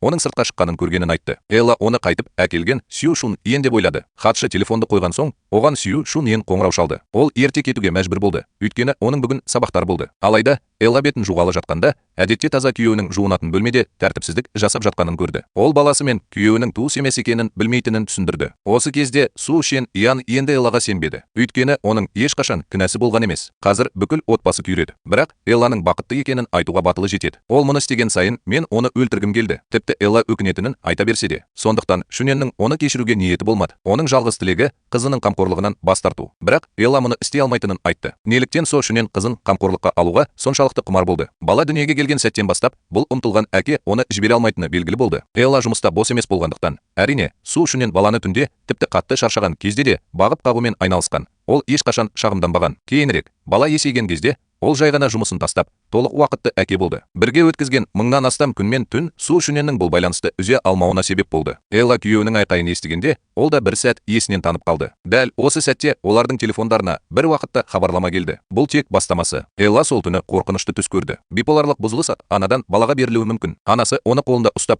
өзенге секіріп бара жатқан көрініс қызын қолында ұстап тұрған көрініске айналды. Элла қалтырап оянды. Басқа жағалауда Эйн Тайву сатушының полициямен байланысы туралы біліп, оларды Бай Шенг аға қатысты іс бойынша бейнебақылау камерасының бейнежазбасын беремін деп қорқытты. Ақырында полиция қызметкері жұмысынан айырылып қалудан қорқып, сол түні президент Кванның қызы Эмиді түсіріп жатқанын мойындады. Сол түні Бай Хэнкю енді Эмидің оны манипуляциялауын қаламайтыны және оны аяқтауды жоспарлағаны белгілі болды. Алайда Эми оны тоқтатса, сүйіктісіне не істегенін айтамын деп қорқытты. Осыдан кейін екеуінің арасында қызу дау туды. Эми абайсызда Шенкюді төбесінен итеріп жіберді. Осыдан кейін ол әкесіне қоңырау шалу үшін ақ ұялы телефонын пайдаланды және одан бұл оқиғаны жасыруға көмектесуін өтінді. Сонымен бірге Су Шен Ян Элланың осы уақыт аралығында айтқан сөздерін есіне алды. Ол шынымен де ештеңе білмейтін сияқты. Сондықтан ол артында жатқан дәптерін ашты. Ол осы уақыт аралығында осы істі тергеумен айналысқан болып шықты. Қазір ақ түсті ұялы телефон Су Сюаньонның қолында. Ол қызмет провайдеріне қоңырау шалып, хабарламалардың жеткізілгені туралы жазбаны тексерді. Бірақ күтпеген жерден ол епископтың Чиеңді сотқа бергенін білді. Дәл осы сәтте Эми Сюге Шун Еленадан кешірім сұрау үшін келді. Сю Шун Йенмен бұл жеткілікті болды. Ол алдымен Эмиді тергеу үшін пайдаланды, бірақ қазір ол адам өтірікке толы болды. Сондықтан ол қарым-қатынасты тоқтатып,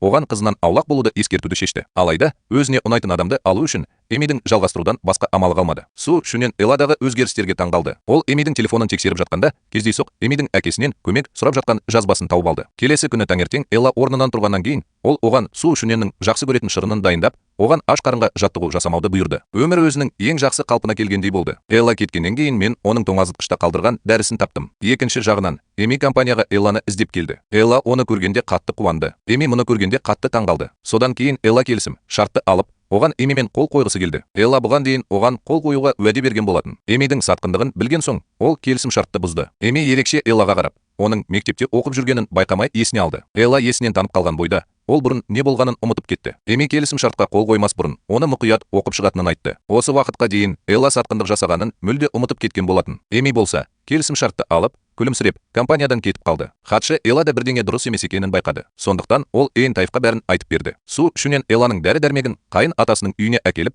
Элланың жағдайындағы өзгерістер туралы айтып берді. Оны тыңдаған соң, қайын атасы әлі де Эллаға бұл жай ғана бас ауруына қарсы дәрі екенін түсіндіргісі келді.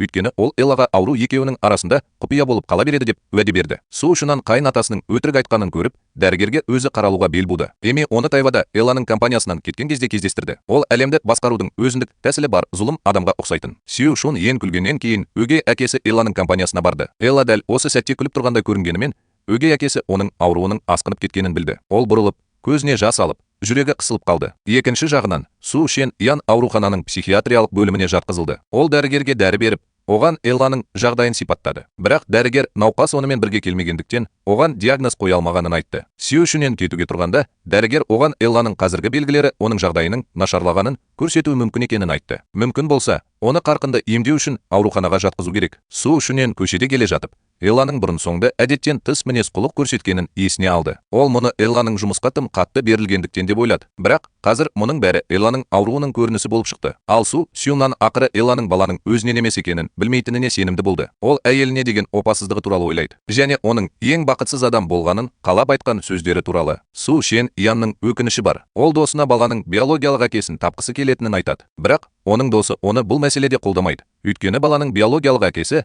табылғаннан кейін Сю Шуненге балаға қамқорлық жасау одан да тиімсіз болады. Ол досынан Элладан кешірім сұрай алатынын сұрайды. Сю Шунен үйге келеді. Мен Элланың да, Руттың да үйде жоқ екенін білдім. Ол Элланы алаңдап іздей бастады. Сю Шуненнің өзі бүгін оның туған күні екенін ұмытып кетті. Әйелі мен қызының оған дайындаған тосын сыйын көрген Су Сюанан тағы да көзіне жас алды. Ол бұрылып, сыртқа шығып, үйдің есігіне қарай беттеді. Элла мұны көріп, оны да қуып жіберді. Ол Су Шуньеннен оған не болғанын сұрады. Ол уайымдады. Сондықтан Шунье Эллаға дәрі беріп, оны қанша уақытқа дейін жасыруды жоспарлап отырғанын сұрады. Элла білсе ауырып қалама деп қорқатынын айтты. Сондықтан оны жасырды. Мұны естіген Шуньен көзіне жас алды. Келесі күні Сю Шуньен баланың биологиялық әкесі кім екенін анықтауға шешім қабылдады. Ол 7 жыл бұрынғы баспасөз оқиғаларының барлық бейнежазбаларын алды. Және сол жерде пайда болған барлық еркектерді тізімдеді. Және Льюис сол түні коктейль кешіне де қатысты. Су Шуньен бейнежазбаны ең күдікті адамдарды анықтау үшін пайдаланды. Содан кейін генетикалық үлгілерді алу үшін оларды жасырын түрде бақылай бастады. Және ол жеке басын куәландыратын құжаттарды бір-бірлеп рәсімдейтін. Бірақ ол Руттың биологиялық әкесін таба алмады. Сол күні кешке Су Шуньен Льюистің соңынан барға барды. Және ол ішкен шарап бөтелкесін алды. Зерделі Льюис Су Шуньенге де назар аударды. Эми сол күні Элланың компаниясына келді. Элла Эмиге Су Шуньеннің оның ауруы туралы білетінін айтты. Мұны естіген Эми күтпеген жерден жанжал шығара бастады. Элла жұмыстан үйге келгенде Руттың жамылғы астында тығылып жатқанын көрді. Ол жылап отырды. Сыныптасының оған ата-анасының ажырасып жатқанын айтқаны белгілі болды. Мұны естіген Элла Рутты жұбатуға асықты. Бұл дұрыс емес. Рут ұйықтап қалғаннан кейін Элла ажырасу туралы жаңалықтарды интернеттен іздей бастады. Есіктің сыртында Су Шуньен Эллаға үнсіз қарап тұрды. Ол Элланың диссоциативті амнезиямен ауыратынын білді. Содан кейін Су Шуньен қайын атасының үйіне барды. Қайын атасы ақыры оған Элланың жағдайын айтуды ұйғарды. Су Шуньен Эмидің соңғы кездері Эллаға жиі баратынын білетін. Ол Эмиден Элладан аулақ жүруін өтінді. Бірақ Эми одан бас тартып қана қоймай, тіпті Су Шуньенмен қайта қосылғысы келді. Су Шуньен мұны көріп,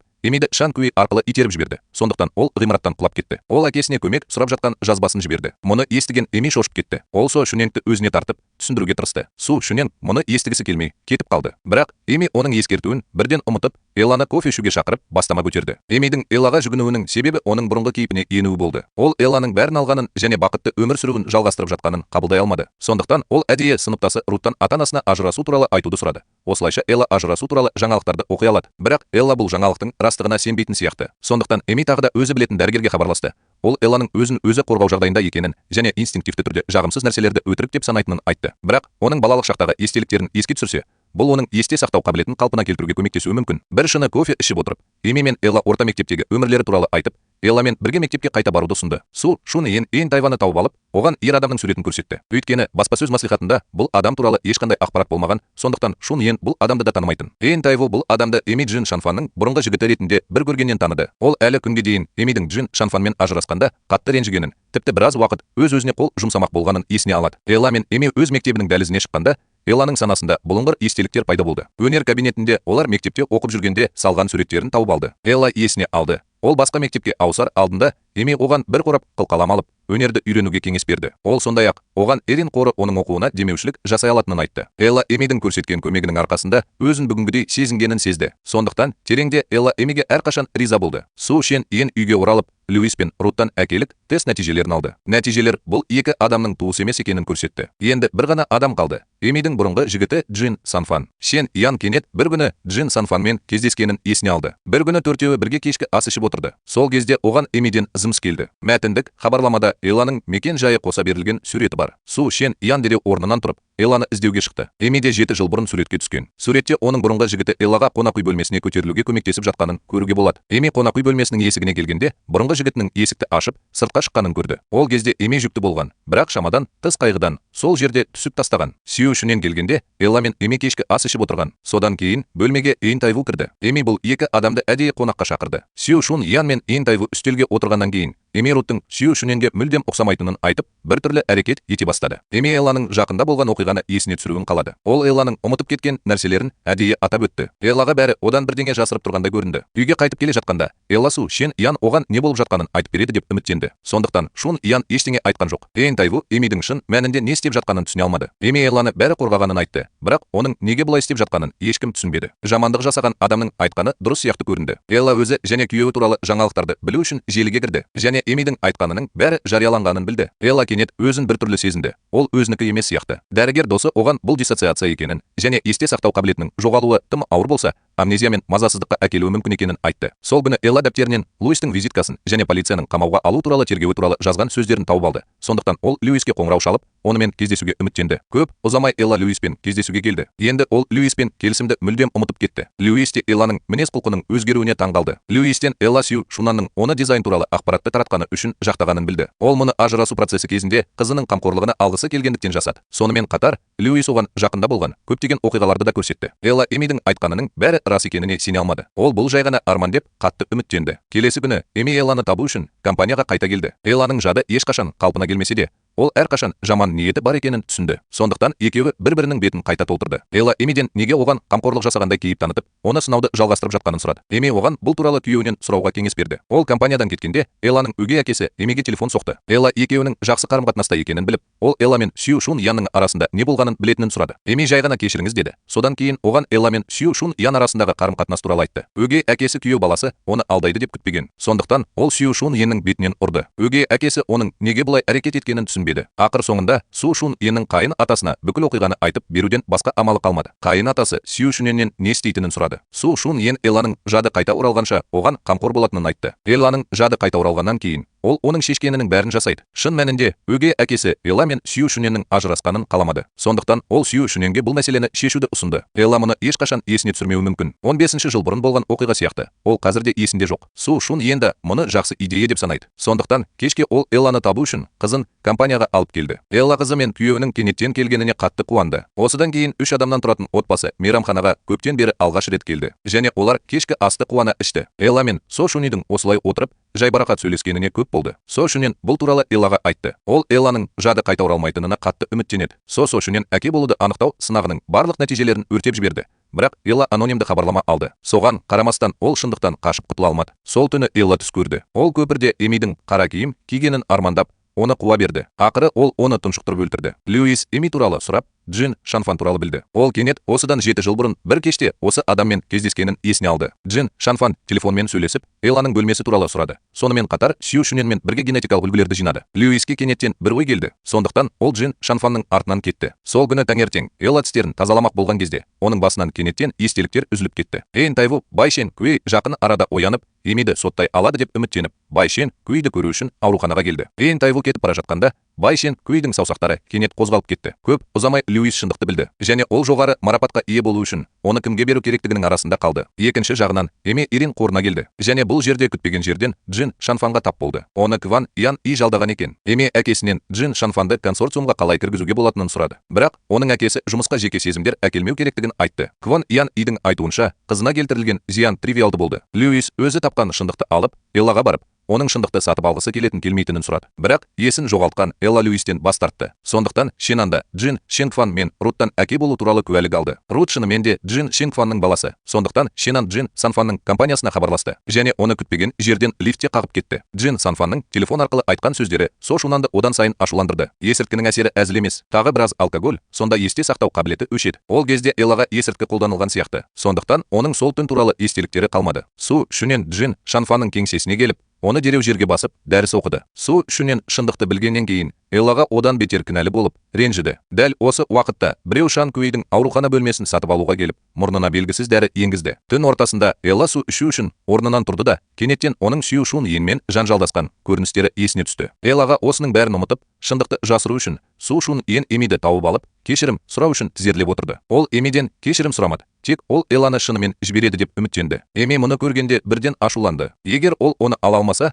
оны басқа ешкім ала алмайды. Есте сақтау қабілетін қалпына келтіру үшін Элла өзенге алғаш құлаған көпірге барды. Элла көпірдің ортасына бірте-бірте жақындай бергенде, жоғалған естеліктердің бәрі оның үстіне төгілді. Ол бұл туралы бірінші рет білмесе де, бұл Элланы қатты ренжітті. Ол үйге келгенде ұйықтап қалды. Элла қанша ұйықтағанын білмеді. Ол оянғанда, оның 200-ден астам қабылданбаған қоңыраулары мен мәтіндік хабарламалары бар екенін білді. Осы кезде кенеттен есік қағылды. Элла есікті ашты. Бөлмеге полиция кірді. Күтпеген жерден. Ол біраз ұйықтағандықтан, ол күйеуінің өлтірушісіне айналды. Сью Шен Ян ескертусіз өлтірілді. Күйеуінің суық денесіне қарап отырып, Элла іштей қатты қайғырды. Ол күйеуімен қарым-қатынасын тоқтатудың миллиондаған түрлі нұсқаларын ойлап тапты. Бірақ ол Сью Шун Янның өлетінін ешқашан ойламаған. Сюананның денесі көліктен табылды. Оның білегінде тұншығудың айқын белгілері бар. Полиция оны байлап, пестицидтерді ішуге мәжбүрлеген болуы мүмкін деп болжайды. Сью Шун Яндегі смарт сағатқа қарағанда, ол бастапқыда таңғы сағат 42-де қайтыс болды деген қорытындыға келген. Элланың қамауға алынуының себебі Сью Шун Ян өлер алдында қабылдаған пестицидтің Элла оны бұрын сатып алған түрі. Басты күдікті Элла болды. Ол полициядан жауап алу кезінде үнсіз қалды. Ақырында Элланың адвокаты жауап алу бөлмесіне келді. Бұл адвокат Эйн Тайву болды.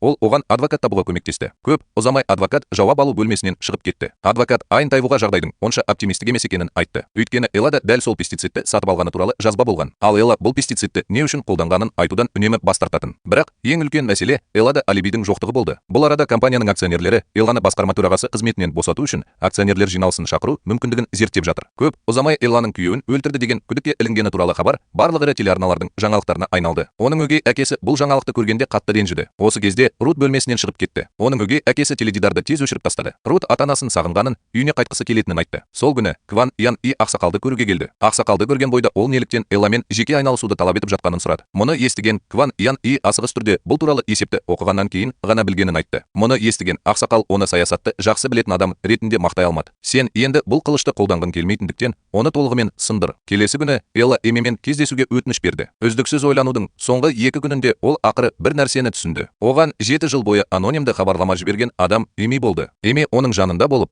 7 жыл бойы отбасын асырағандықтан Элла күйеуін өлтірген Эмили болды ма деп ойлады. Енді оның жады толығымен қалпына келгендіктен ол Эмиді шапалақпен ұрды. Қазіргі уақытта полиция Элланы басты күдікті деп санаса да, ешқандай маңызды дәлел болмағандықтан Элла қамауда ұстау мерзімі біткен бойда босатылды. Элла есіктен шыға салысымен оны тілшілер қоршап алды. Эйн Тайву мұны көріп, Элла кетіп бара жатқанда оны қорғау үшін тез алға шықты. Өйткені компанияда да, үйде де тілшілер болды. Сондықтан Эйн Тайву Эллаға үйіне баруды ұсынды. Хатшы Элла мен Эйн Тайваны үйіне апарып кетіп қалды. Сол кезде Элла Рутты сағынғанын айтты. Сондықтан Эйн Тайву оны үйіне өгей әкесіне апарды. Өгей әкесі Элланы көргенде ақыры оның жүрегі тынышталды. Екінші жағынан бір ер адам Кван Янгиге Шен Куемен қарым-қатынас жасалғанын хабарлады. Ол аз уақытқа қалпына келе алмады. Анасы кішкентай қызға 100 юан беріп, супермаркетке барып, өзінің сүйікті құлпынай сүтінің қорабын сатып алуын өтінді. Қыз қуана сүт алуға кетті. Бірақ ол кездейсоқ анасының сүтке бірдеңе қосып жатқанын байқады. Осыдан кейін анасы оны жанына шақырып алып, сүт ішуін өтінді. Кішкентай қыз сүтте дәрі бар екенін біліп, оны ішкісі келмеді. Бірақ анасы бұл оның қалауы екенін айтты. Ақырында кішкентай қыз көзін жұмып, сүт ішті. Анасы оған біраз ұйықтағаннан кейін оянатынын және бәрі жақсы болатынын айтты. Сүт ішіп болған соң кішкентай қыз ұйықтап қалды. Бірақ көп ұзамай оны теңіздің салқын суы оятып жіберді. Ал бұл кішкентай қыз жас Элла болатын. Таңертең өгей әкесі оянып, Элланың еш жерде көрінбейтінін көрді. Сондықтан ол жан-жағына үреймен қарай бастады. Эйн Тайву оны уайымдап, түні бойы есікті күзетіп тұрды. Элланың жоғалып кеткенін білгенде, Эйн Тайву бірден оны іздеуге шықты. Хатшы Эйн Тайвқа Элланың аккаунтына кіргенін және Элланың несие картасын басқа жерге бару үшін, билет сатып алу үшін пайдаланғанын анықтағанын айтты. Эйн Тайву оған бірден жүгірді. Элла жағажайға келген соң,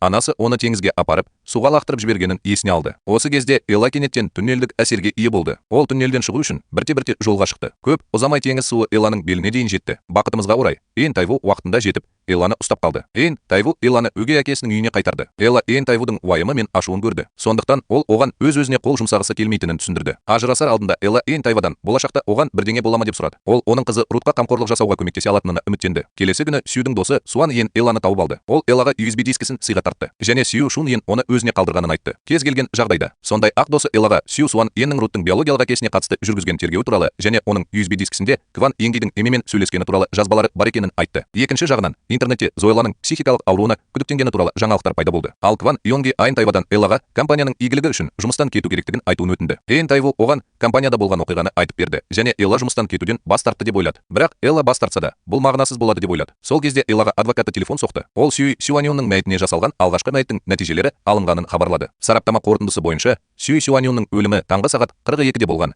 Бірақ сол күні кешкі сағат 10-нан түнгі 1-ге дейін Эйн Тайвуды Элланың досы Сацинның дәрігері тауып алған. Бірақ Эйн Тайву өзін таныстырғаннан кейін Сацин Элламен бұрын соңды кездеспегенін айтты. Элланың Сацинмен болған барлық сәттері мен әңгімелерін Элла ойлап тапқаны белгілі болды. Элла өз еркімен жұмыстан шығып, психиатриялық ауруханаға жатқызылды. Эми компанияның жаңа басқарма төрағасы болды. Ол күлімсіреп кеңсеге кіріп, Элланың есімінің өшірілгенін көрді. Эми жүрегінде қатты қуанды. Кван Йен Иде өзі қалағандай шенеунік болды. Бірақ Су Шуанның қолындағы жазба Ена ол үшін әрқашан тікенек болды. Ол бұл жазба қазір Элланың қолында деп күдіктенді.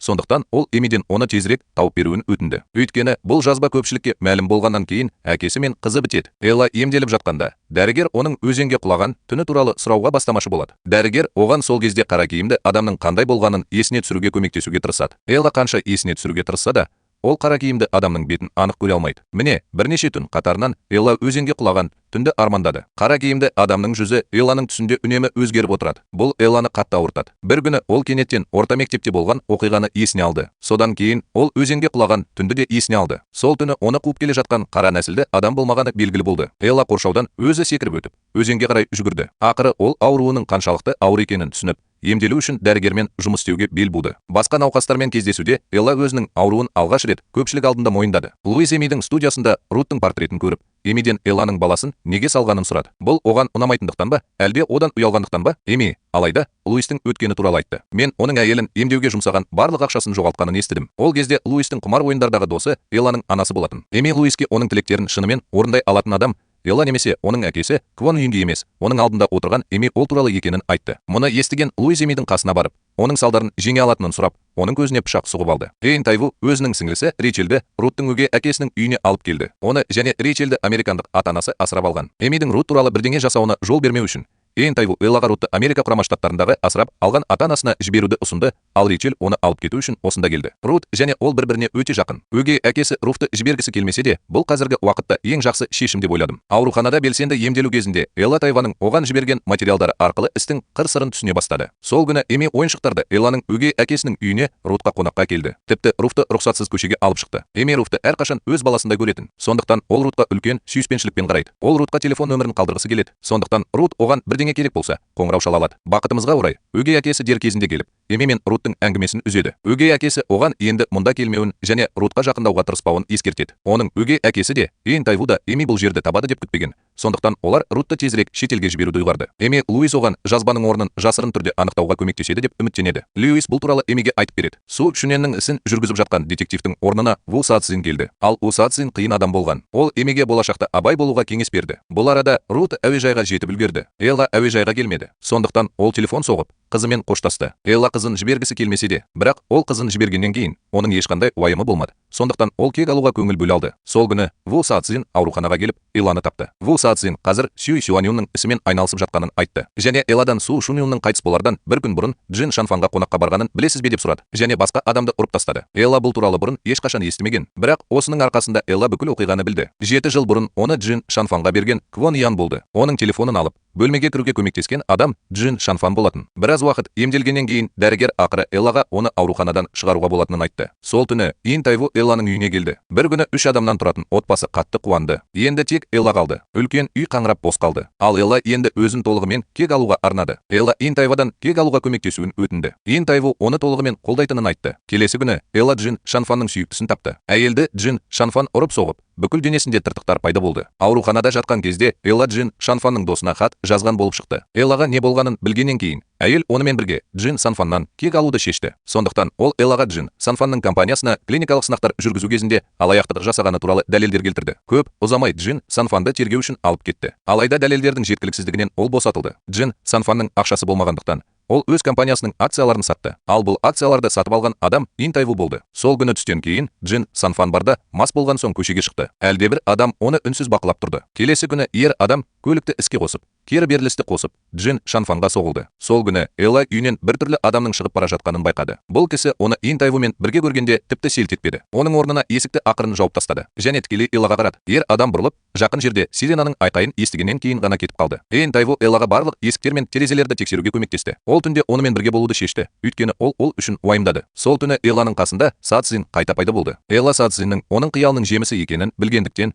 ол енді Сацзинмен дос болмаймын деп шешті. Сацзин не айтса да, Элла оны елемегенді жөн көреді. Наташа Элладан хатты Джин Шанфанның досы Джин Вейчоудың үйінен тауып алып, оны Кван Ингеге берді. Алайда Джин Вейчо із-түзсіз жоғалып кетті. Луис бұл оның Кван Ингеге жасаған соңғы әрекеті екенін айтты. Өйткені ол келесі жолы Эмиге бармақшы болды. Сол түні Джин Шанфанды ұрған адам шын мәнінде Кван Ингедің адамдарының бірі болған. Луис бұл Элла салған тұзақ екенін білді. Мақсат Джин Шанфаннан Кван Инге арқылы құтылу болды. Содан кейін ол бұл туралы Эмиге айтты. Эйн Тайву Кван Ян Идің Джин Шанфанға қарсы тез әрекет ететінін күтпеген еді. Бірақ Элла Кван Ян Идің әрқашан қатыгез адам екенін білетін. Ол Иран қоры арқылы қаржыландырған және табысқа жеткен студенттер олжа ретінде пайдаланылады. Ал сәтсіздікке ұшырағандар ол үшін лас жұмыс істеуге мәжбүр болады. Сол күні Элланың өгей әкесі өзенде балық аулап жүрген. Луис әдейі өгей әкесінен балық аулау үшін жем сұрады. Өгей әкесі Луисті көргенде қатты таңғалды. Элланың анасын шынымен өгей әкесі өлтірген сияқты. Элла марқұм Су Шун Йенге қонаққа келіп, оған соңғы оқиғалар мен қызының Америка құрама штаттарына сапары туралы айтып берді. Элла қызының қауіпсіздігіне батасын береді деп үміттенді. Элла кетейін деп жатқанда, ол кездейсоқ Ву Сацзинге тап болды. Ву Сацзин Джин Шенфанның ісі оған қатысты болуы мүмкін деп күдіктенеді. Сондықтан ол Элланың сөзін тексеруге келді. Элла егер ол жауап алғысы келсе, оны жауап алу бөлмесіне шақыра алатынын айтты. Элла хатшы Кван Йонгиді тапты. Элла ұлының ауырып жатқанын және ота жасау керек екенін біледі. Сондықтан оны дәрігермен арнайы таныстырды және ол баласы жоқ әке болмайды деп үміттенеді. Ұлын көру үшін бетін бұрыңыз. Элла кетпекші болғанда хатшы оны тоқтатты. Ол Эллаға Со Шун Йен қайтыс болған түні Квон Йен И олардың кездесуін тоқтатып, асығыс кетіп қалғанын айтты. Ол мұның Со Шун Йенға қатысы бар ма деп ойлады. Эйн Тайву да Эмидің алибиінде бірдеңе дұрыс емес екенін анықтады. Ол сол күні кешке онымен бірге ішіп отырған Эмидің досымен кездесуге барды. Достарының айтуынша, Эми барға таңғы сағат 1-де ғана келген. Сондықтан Икс пен Юнгтың қайтыс болған уақыты кешкі сағат 10-нан түнгі 1-ге дейін болған. Басқаша айтқанда, Эмидің қылмыс жасауға барлық мүмкіндігі болды. Эми компанияның басқарма төрағасы болды. Бірақ барлық қызметкерлер оған риза болмады. Тіпті оның қатысуымен ол туралы өнімдердің проблемалары бар және компанияның оған деген көзқарасы өте нашар деп шағымданды. Эми ешқашан әкесі өзінің ең жақын досы Элланы жігітімен төсекке жатқызады деп күтпеген. Тек оны жігітімен қарым-қатынасын үзу үшін. Эми 7 жылдан кейін Джин Шанфанмен қайта кездесті. Ол Элланың есірткі қолданғанын білетін және оны әдейі ішуге шақырған әкесі екенін білді. Сондықтан ол ашуланып Кваннан және оның оған неге бұлай қарағанын сұрады. Мұны естіген Квон Янги оны шапалақпен ұрып, мұның бәрі оның игілігі үшін екенін айтты. Бірақ Эми шындықты білгеннен кейін де ол Эллаға ешқашан өкінген емес. Сол түні Луиз Элланың үйіне келді. Элла оны көргенде таңғалмады. Ол Луистің оны жазу үшін міндетті түрде іздейтінін білді. Элла Луиске бұл жерде жазба жоқ екенін айтты. Тіпті Луиске онымен қайтадан ынтымақтасуды ұсынды. Ол Луис оған Квон Эми мен оның әкесіне қарсы барлық дәлелдерді береді деп үміттенді. Бірақ келесі күні Луис Элланың мойнынан ұстап алды. Бақытымызға орай, Эйн Тайву уақытында келді. Эйн Тайву мен Луис бір-бірімен төбелесіп қалды. Бірақ бірнеше раундтан кейін Луис үзіліс жариялады. Ол Эйн Тайвадан Элланың жағдайын тексеру үшін баруын өтінді. Сосын орнынан тұрып, Элланың үйінен шығып кетті. Эйн Тайву үйдің шынымен қауіпсіз емес екенін сезді. Сондықтан ол Эллаға үйіне көшуді ұсынды. Бірақ Элла мұны естігенде бас тартты. Элла оны қорқытқысы келетінін айтты. Сондықтан ол шегінбеуі керек. Сондықтан Эйн Тайв тағы да Элланың үйінде қалуға мәжбүр болды. Келесі күні Эйн Тайвуды хатшы Кван Йен И тауып алды. Хатшының ұлына жасалған ота өте сәтті өтті. Эллаға алғыс айту үшін ол Эйн Тайваға USB флеш дискісін сыйға тартты. Бірақ хатшы мұның өзі Квон Ян Иді тақтан тайдыру үшін жеткіліксіз болатынын айтты. Эйн Тайву әзірге бұл жеткілікті екенін айтты. Екінші жағынан Элла кеңесші Пакпен кездесіп жүрген. Ол конвертті кеңесші Пакке берді. Элла кеңесшінің оған кір жинағанын қаламайтынын айтты. Кешке Эллаға хатшысы Синси телефон соқты. Телефонмен сөйлескен Синси Байшен Куидің оянғанын айтты. Элла мен Эйн Тайву дереу ауруханаға барды. Дәрігер оны тексергеннен кейін ол Байшен Куидің жағдайы жақсы екенін айтты. Оған қалпына келтіру үшін біраз уақыт қалпына келу керек болды. Сенімді ақпарат көздері бар Луис Эмиге Байшен Куидің сауығып кеткені туралы айтты. Эми Байшен Куидің жағдайына асықпау керек деп ойлады. Өйткені ол Элланың Байшен Куидің жағдайын жақын арада пайдаланбайтынын білді. Бірақ Кван Ян И бұдан былай күткісі келмеді. Сондықтан ол Байшен Куиді өлтіру үшін ауруханаға біреуді жіберді. Бұл бағыныштылар сол күні Элланың үйіне кірген адам еді. Бірақ ол палатаға келгенде төсекте Байшен Куидің мүлде жоқ екенін түсінді. Кван Ян И Байшен Куидің жоғалып кеткенін біліп, қарамағындағыларға оны тез арада табуды бұйырды. Осы кезде хатшы үрейленіп, кеңсеге баса көктеп кірді. Хатшы Квон Яннан жаңалықтарды көруді өтінді. Жаңалықтарда прокуратураның Иран қорын тұтқындағаны және оны парақорлыққа қатысы бар деген күдікпен тінту жүргізгені туралы хабарланды. Бұл жаңалықты көрген Квон Ян И дереу парламент депутаты Пактың хатшысына телефон соғып, онымен кездесуге шақырды. Алайда хатшы парламент депутаты Пактың соңғы кездері уақыты болмағанын айтты және оның Эллаға көмектесуге көбірек уақыты болу үшін телефонды қойды. Тайву оларға Эмиге 6 айлық үзіліс жасағысы келетінін айтып, жұмыстан шеттету туралы өтініш берді. Эми оның мәлімдемесімен келіспеді. Эйн Тайву кетейін деп жатқанда, Эми ақыры өзін ұстай алмай, сен қайда тығылып жүрсің деп сұрады. Авторы Шен Куви сол күні Элла Квон Янгидің кеңсесіне күшпен кіріп кетті. Квон Янги бұл нәрсені құлақпен тоналды креммен жасаған Элла екенін білді. Ол Эллаға қандай да бір қауесет оның мансабына әсер етуі мүмкін деп ойламауын айтты. Мұны естіген Элла телефонын алып, жазбаны ойнатады. Кван Йонганың жүзі әп-сәтте өзгеріп кетті. Ол Элланың құнын төлеймін деп қорқытты. Эйн Тайву шалғайдағы резиденцияда Шен Куидің қасына тығылып, сол жерді күзету үшін бірнеше оққағар жалдады. Шен Куи Элланы көргенде көз жасын тыя алмады. Ол Эллаға істеген ісіне өкінді. Сол түні Элла үйіне қайтты. Оның жанынан кенет қараңғы фигура өтіп кетті. Элла киім ауыстыратын бөлмеге барып, үй киімін ауыстырды. Содан кейін ол бір қабаттағы оқу бөлмесіне барды. Элла телефонын алып, қоңырау шалайын деп жатқанда, ер адам кенеттен Элланы артынан жауып, оған ауырсынуды басатын дәрі енгізді. Көп ұзамай Элла есінен танып қалды. Ол қайтадан оянғанда, оның орындыққа байланғанын көрді. Осы кезде есіктен Кван Йен И кіріп келді. Эйн Тайву Элланың үйіне келіп, жерде жатқан телефонды көрді. Сондықтан ол бірден Синсиге қоңырау шалып, Элланың тұрған жерін анықтап, полиция шақыруын өтінді. Кван Янның білмегені, Элла оған өзін әдейі ұрлауға рұқсат бергені. Кван Ян И Элланы қазір сойылатын қозы деп ойлады. Сондықтан ол өз еркімен Сю Сюан Йеннің өлтірілгенін мойындады. Элла Квон Иді өлтіруші деп айыптады. Бірақ Квон олай ойламады. Ол бәріне Элланы кінәлады. Кван Йен егер Элла Сю Шуньмен жанжалдаспаса, Эми Сю Шуньмен жанжалдаспайтынын айтты. Егер Элла Эмиді арандатпаса, Эми Байшен Кувеймен араласпас еді. Егер Элла есте сақтау қабілетін жоғалтпағанда, бұл жазба файлы болмас еді. Сондықтан Шунен Эмиге тізе бүгу үшін бармас еді. Және ол Су Шуненге ештеңе жасамас еді. Осыдан кейін Квон Ян И өзінің қарамағындағылар Юн Чеден оған бір бөтелке пестицид беруін өтінді. Және оны дереу Элланың аузына құйыңыз. Элла басын шайқап, сыртқа шыға берді. Юн Че мұны көріп, Элланың басының артқы жағынан ұрды. Элла бірден есінен танып қалды. Содан кейін ол Элланың басынан ұстап, аузын ашты. Квон Ян И Элланың аузына пестицид құйғалы жатқанда, оны Эн Тайвудың дауысы үзіп алды. Терезеден Эн Тайвудың пайда болғанын көрген Квон Ян И бірден бұрылып, қашып кетті. Эн Тайву есікті ашып, ішке кіргенде Элланың қасында тұрған Чон Чені ғана көрді. Ол келіп, Элланың жағдайын тексергісі келді. Бірақ оны оның адамы тоқтатты. Сөйтіп, екі жігіт төбелесіп қалды. Осы кезде Квон Янги көшеге көлікке шығып үлгерген еді. Эн Тайвудың пайда болуы оны шошытып жіберді де, ол терлеп кетті. Осы кезде Юн Че Эн Тайвуды жерге құлатты. Ол жақын маңдағы тасты алып, Юн Ченің басына сындырды. Ол маған келгенде, Эн Тайву тез арада Эллаға қарай жүгірді. Бірақ бұл кезде Элла ес-түссіз болды. Оның артында тұрған Юн Че пышақты суырып алып, Эн Тайвуға қарай жүгірді. Бақытымызға орай, Эн Тайву бұрылып, Юн Чеден жалтарып кетті. Екі жігіт тағы бір-біріне жабысып қалды. Эн Тайву қолынан келгеннің бәрін жасады, бірақ бәрібір қарсыласын жеңе алмады. Бақытымызға орай, полиция дер кезінде келді. Юн Че сиренаны естіп, шегінуге мәжбүр болды. Полиция келген кезде Юн Че із-түссіз жоғалып кетті. Квон Ян И үйге оралып, Эмидің оны күтіп тұрғанын көрді. Эми тез арада адвокатынан Квон Янге және оның оған жазған өсиеті болған құжатты тапсыруын өтінді. Квон Ян И қызының мұндай қатыгез болуы мүмкін екенін елестете алмады. Өйткені Элла пестицидтерді көп қолданбаған. Ол тез есін жиды. Эн Тайву одан қатты қорықты. Егер ол сәл кейінірек келсе, Эллаға не болатынын елестете де алмады. Ол Эллаға енді ешқашан өзіне мұндай қауіп төндірмеу керектігін айтты. Элла жақсы болды және ол келесі күні ауруханадан шыға алды. Осы кезде Ву Сацзин Элланың бөлмесіне кіріп, оны ұрлау туралы сұрады. Бірақ Элла Ву Сацзиннің Квон Янгемен қандай да бір байланысы бар екеніне сенімді емес еді. Сондықтан ол өтірік айтып, ештеңе есінде жоқ екенін айтты. Кешке Эн Тайву Элладан оның орнында қалуын өтінді, бірақ Элла одан тағы бас тартты. Ал Эн Тайву Элланың бас тартатынын білді. Сондықтан ол алдын ала Элланың үйін күзету үшін оққағарын жіберді. Элланы үйіне апарған соң, Эн Тайву хатшы Квон Ян Иді тауып алды. Чен құжатты Эн Тайвуға тапсырды. Ал алыста тұрған Эн Че не болып жатқанын толық шолып шықты. Келесі күні Ву Сацзин Эн Тайваны тауып алып, одан сол түні Элланың ұрлануының егжей-тегжейлері туралы сұрады. Бірақ Эн Тайву Ву Сацзинге оған сене алмайтынын айтты. Ол Ву Сацзинге сене алмайтынын айтқанымен, Эн Тайву Ву Сацзинмен сөйлескенде, ол әлі де Луиз екеуінің әртүрлі адамдар екенін сезінді. Бүгін Квон И орналасқан Мәдениет және туризм министрлігінің мемлекеттік аудит күні. Кездесуде парламент депутаты Пак Квон Ян Иден Элланы ұрлады деген күдікті ретінде жауап алды. Мұны естіген Квон Ян И бірден бұл бос сөз деп жауап берді. Бірақ келесі күні, екінші күні Элла куәгер ретінде әрекет етті. Квон Ян И Элланың саяси қадағалау жөніндегі ұлттық конференцияға қатысады деп күткен жоқ. Және оның саяси мансабы осы кезде аяқталады. Элла оны ұрлап әкеткенін видеоға түсіріп алған. Квонның қылмыстары да жария болды. Оның Элланы ұрлап қана қоймай,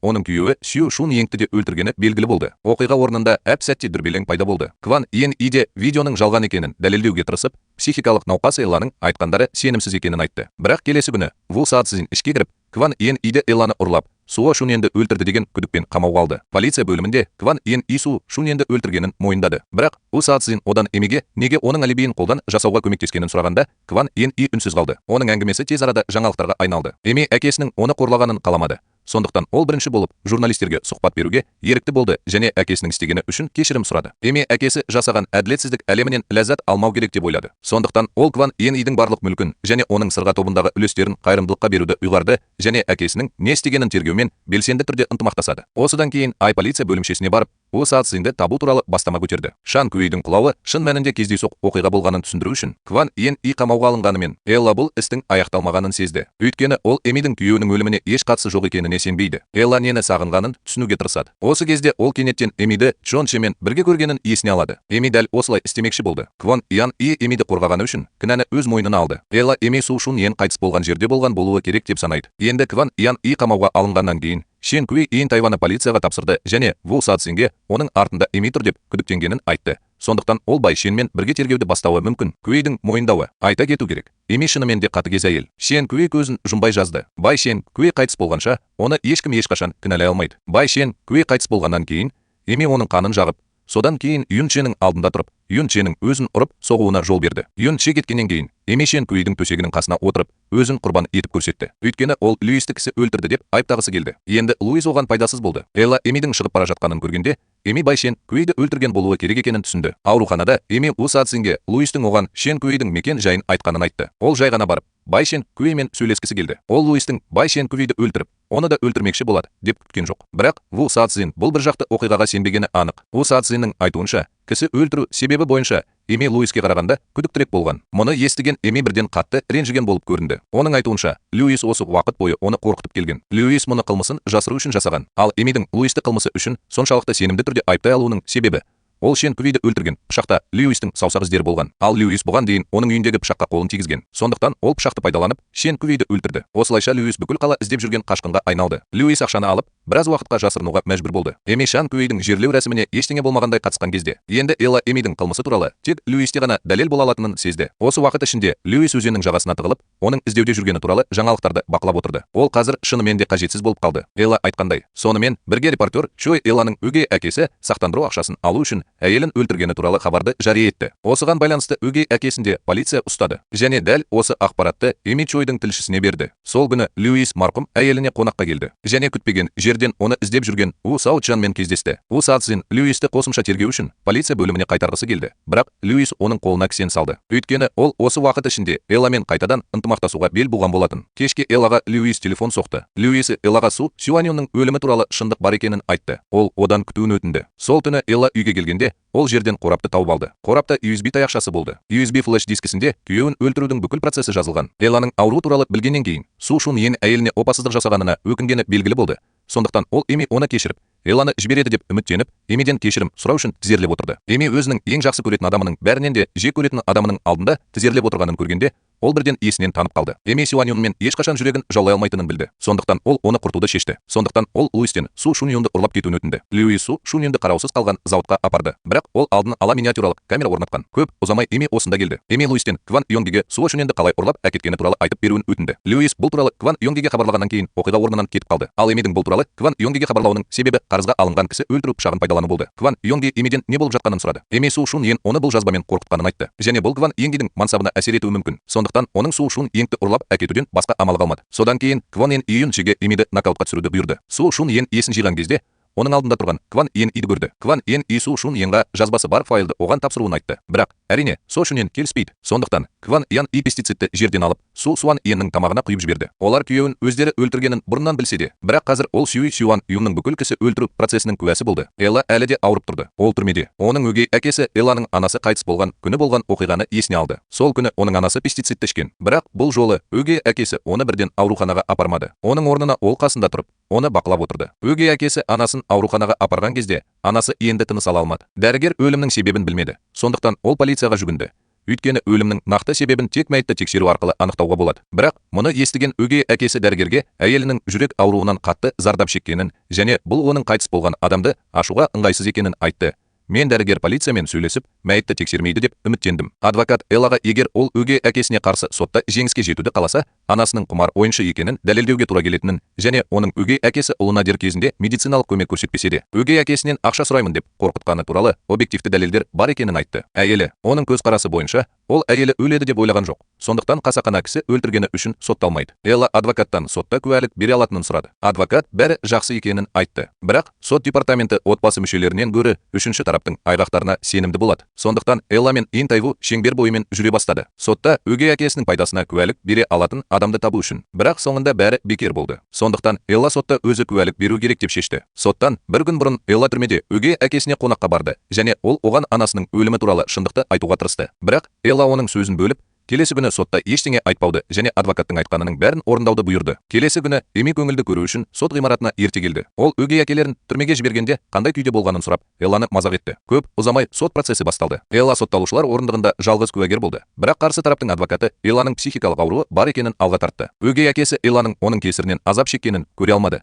Сондықтан ол өз еркімен қылмысын мойындады. Осы кезде адвокат орнынан тұрып, айыпталушы мұны тек айыптаушы тарап қызын мәжбүрлегендіктен айтты деп мәлімдеді. Жағдай қазірдің өзінде тым оптимистік емес еді. Енді өгей әкесі мұндай сөздерді айтқандықтан істі жеңу одан да қиын болды. Адвокаттың айтуынша, олар жағдайды өзгерте алатын және анасының өз-өзіне қол жұмсау туралы ойлары болмағанын, тек пестицидтерді қабылдауға дағдыланғанын дәлелдей алатын куәгерді табу керек. Өгей әкесінен ақша алғысы келген Элла Луистің артында қалдырған ұялы телефонын есіне алып, оған бірдеңе керек болса хабарласуын өтінді. Сондықтан ол Льюиске куәлік беруге рұқсат беруді шешті. Сонымен қатар Энн Тайва сол жылы анасын 3 рет құтқарған дәрігерді тапты. Эми Нантайба сотта куәлік береді деп қорықты. Сондықтан ол Юн Чеден Льюисті өлтіруді өтінді. Көп ұзамай Юн Че Льюисті тапты. Ал екі жігіт кездескен бойда төбелесіп қалды. Льюис бұрынғы полиция қызметкері болғанымен, жасы мен физикалық күшінің айырмашылығына байланысты оны әлі де Юн Че пышақтап тастаған. Ақыры Льюис өзенге құлап кетті. Льюистің суда қозғалмай жатқанын көрген Юн Че оқиға орнынан кетіп қалды. Эмиге ызымыз хабарлама келгенде, оның қатты толқығаны сонша не істерін білмей қалды. Элланың өгей әкесінің ісі жақын арада қайтадан сотқа берілуі керек еді. Бірақ Элла Льюиспен байланыса алмады. Осы кезде Эми оған күлімсіреп келіп,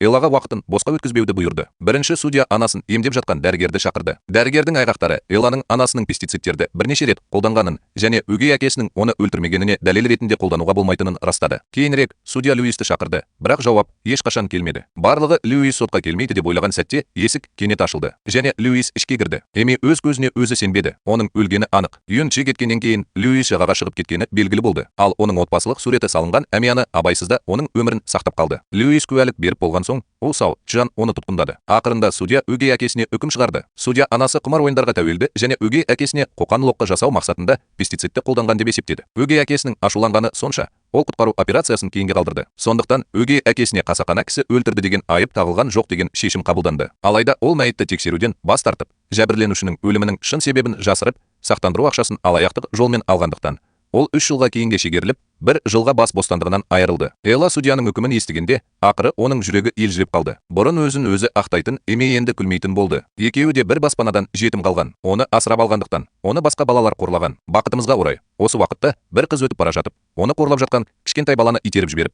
оған қатты ұрысып қалды. Олар ажыраспас бұрын кішкентай бала одан аты жөні жазылған төсбелгі сұрады. Ал бұл кішкентай баланы бала кезінде Тайва деп атаған. Элла осы уақытқа дейін өзінің аты жөні жазылған төсбелгісін сақтап келген. Элла өзінің есімі жазылған ескі төсбелгісін көріп, Энн Тайвудың сол кездегі ең кішкентай бала екенін түсінгенде, ол тағдырдың шынымен таңғажайып екеніне күрсінді. Ол дәрі қабылдағанын және тыртықтары бар екенін жасырды. Бірақ Энн Тайву бұл туралы 2 рет білді. Энн Тайву дәл осы себепті Эллаға ғашық болғанын айтты. Элла Энн Тайвқа көмектескені үшін өте риза болды. Сол күні Элла Эмиге суреті мен мекен жайын жіберді. Эми бірден мәтіндік хабарламада көрсетілген мекен жайға барды. Дәл осы жерде ол Со Шун Янгты ұрлап әкетті. Элла ең кішкентай өкініш сезімін сезінеді деп үміттеніп, Эмидің қолына бейне түсірді. Бірақ Эми енді басқа адамға айналды және Эллаға бейнені полицияға тапсыруды немесе оны баққа жіберуді айтты. Өйткені видеода Со Шуненді өлтірген адам Кван Йонги болды. Өкінбейтін Эмиге қарап, Элла соңғы шешімді қабылдады. Үйге қайтып бара жатқанда Элла көлік жүргізіп келе жатқан еді. Оның және Эмидің балалық шағы туралы естеліктер оның санасын елең еткізді. Бірақ ол кездегі Эми енді жоқ екені анық еді. Эми үйге келгенде, ол бірден Чжон Ченің қасына барып, оны шапалақпен ұрды. Егер ол бірінші кезекте Луиден құтылса, қазір онша қиындық болмас еді. Әкесі қандай болса, қызы да сондай. Сол кезде Эми де өзінің әкесіне қатты ұқсайтынын түсінді. Келесі күні Эми үзіліс жасағысы келетінін айтып, компанияның басқарма төрағасы қызметінен кетті. Екінші жағынан, Луи кенет дірілдеп, полиция бөлімшесінде аузынан көбік шығара бастады. Полицияның оны ауруханаға емделуге жіберуден басқа амалы қалмады. Алайда ол дәретханаға бару сылтауын пайдаланып, өзін бақылап тұрған күзетшіні нокаутқа жіберді. Льюис қашып кеткен бойда Эмиге телефон соқты. Олар егжей-тегжейлерді талқылау үшін кейінірек кездесуге келісті. Эми Ву Саацзин мен Льюистің Луиске алдын ала дайындалған анестетикпен полицияны нокаутқа түсіру үшін сөз байласқанын білмеді. Және бұл идеяны Элла ойлап тапты. Сол түні Льюис Эмимен келісім жасасқан жерге келді. Екеуі мәмілені тез аяқтады. Бірақ Льюис бірден кетпеді. Оның орнына ол Эмимен сөйлесе бастады. Олардың артында тұрған Элла екеуін де анық естіді. Бірақ Эми Льюисті жібергісі келмеді. Ол басқа адам өлгенде ғана өзін тыныш сезінер еді. Бірақ Эми Ву Саацзин мен Энн Тайваны алыстан көріп, Льюистің тұзағына түскенін түсінгенде 3 секунд қана қуанды. Эми бірден көлікке отырып кетіп қалды. Осылайша Юн Че қылмыс үстінде ұсталды. Ал Эми із-түзсіз жоғалып кетті. Элла Льюисті көру үшін полиция бөліміне барды. Ол Льюиске адвокат тауып, Льюиске егер ол шыншыл болса, судья сақтық таныта алатынын және жақын арада босатылатынын айтты. Эмидің өлтіруші екені көп ұзамай жаңалықтарда белгілі болды, бірақ полиция оны ешқашан таппады. Элла компанияға қайта оралып, басқарма төрағасы қызметіне қайта кірісті. Сол күні Рут үйіне қайтты. Күтпеген жерден көптен бері сыртта жүрген Эми әуежайда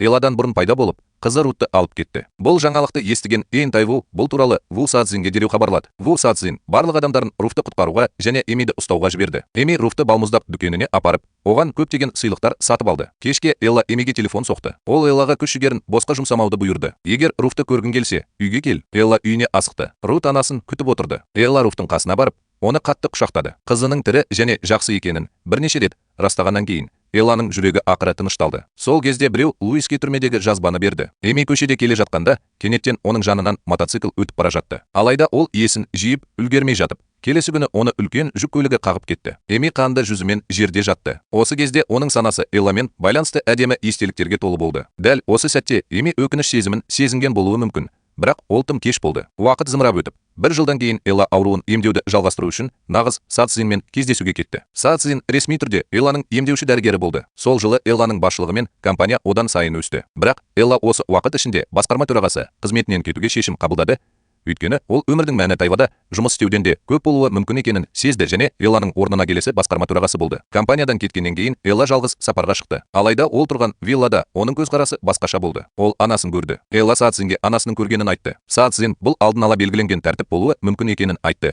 Өйткені оның анасы оның жүрегіндегі ең терең түйін болды. Бұл түйінді толығымен шешу үшін Элла оны елемей, одан аулақ болуды шешті. Ол қайтадан виллаға оралды. Анасы оның көзқарасында жұмсақ әрі ілтипатты болды. Ол Эллаға тамақ әзірлеп қана қоймай, Эллаға қамқорлық көрсетуді жалғастырды. Мүмкін Элла шын жүректен армандайтын осындай ана шығар. Элла анасынан оны 8 жасында неге өзімен бірге теңізге алып кеткенін сұрады. Және ол кішкентай кезінде оған неге сонша қатыгездікпен қарады. Анасы ұзақ уақыт бойы үндемеді. Және ол кезде өмірдің қиын болғаны сонша оның басқа амалы жоқ екенін айтты. Бірақ ол кішкентай Элланы жалғыз қалдыра алмады. Бұл әңгіме Элланың қиялының жемісі болса да, ол кезде анасы оны әлі де жақсы көретін шығар. Анасынан кешірім сұрағаннан кейін Элла анасының елесінің жоғалып кеткенін көрді. Сол күні қызы аулада ойнап жүрген. Кенет ол өлген құсты көрді. Элла құсты жерлеу үшін қызымен бірге жүрді. Сол кезде Элла Руттың әкесі қайтыс болғанын жасырмау керектігін сезді. Ол Рутты зиратқа апарып, әкесінің де сол құс сияқты көкке кеткенін айтты. Мұны естіген қызы қатты қиналды. Ұзақ үзілістен кейін Элла компанияға дизайнер ретінде оралды. Осылайша,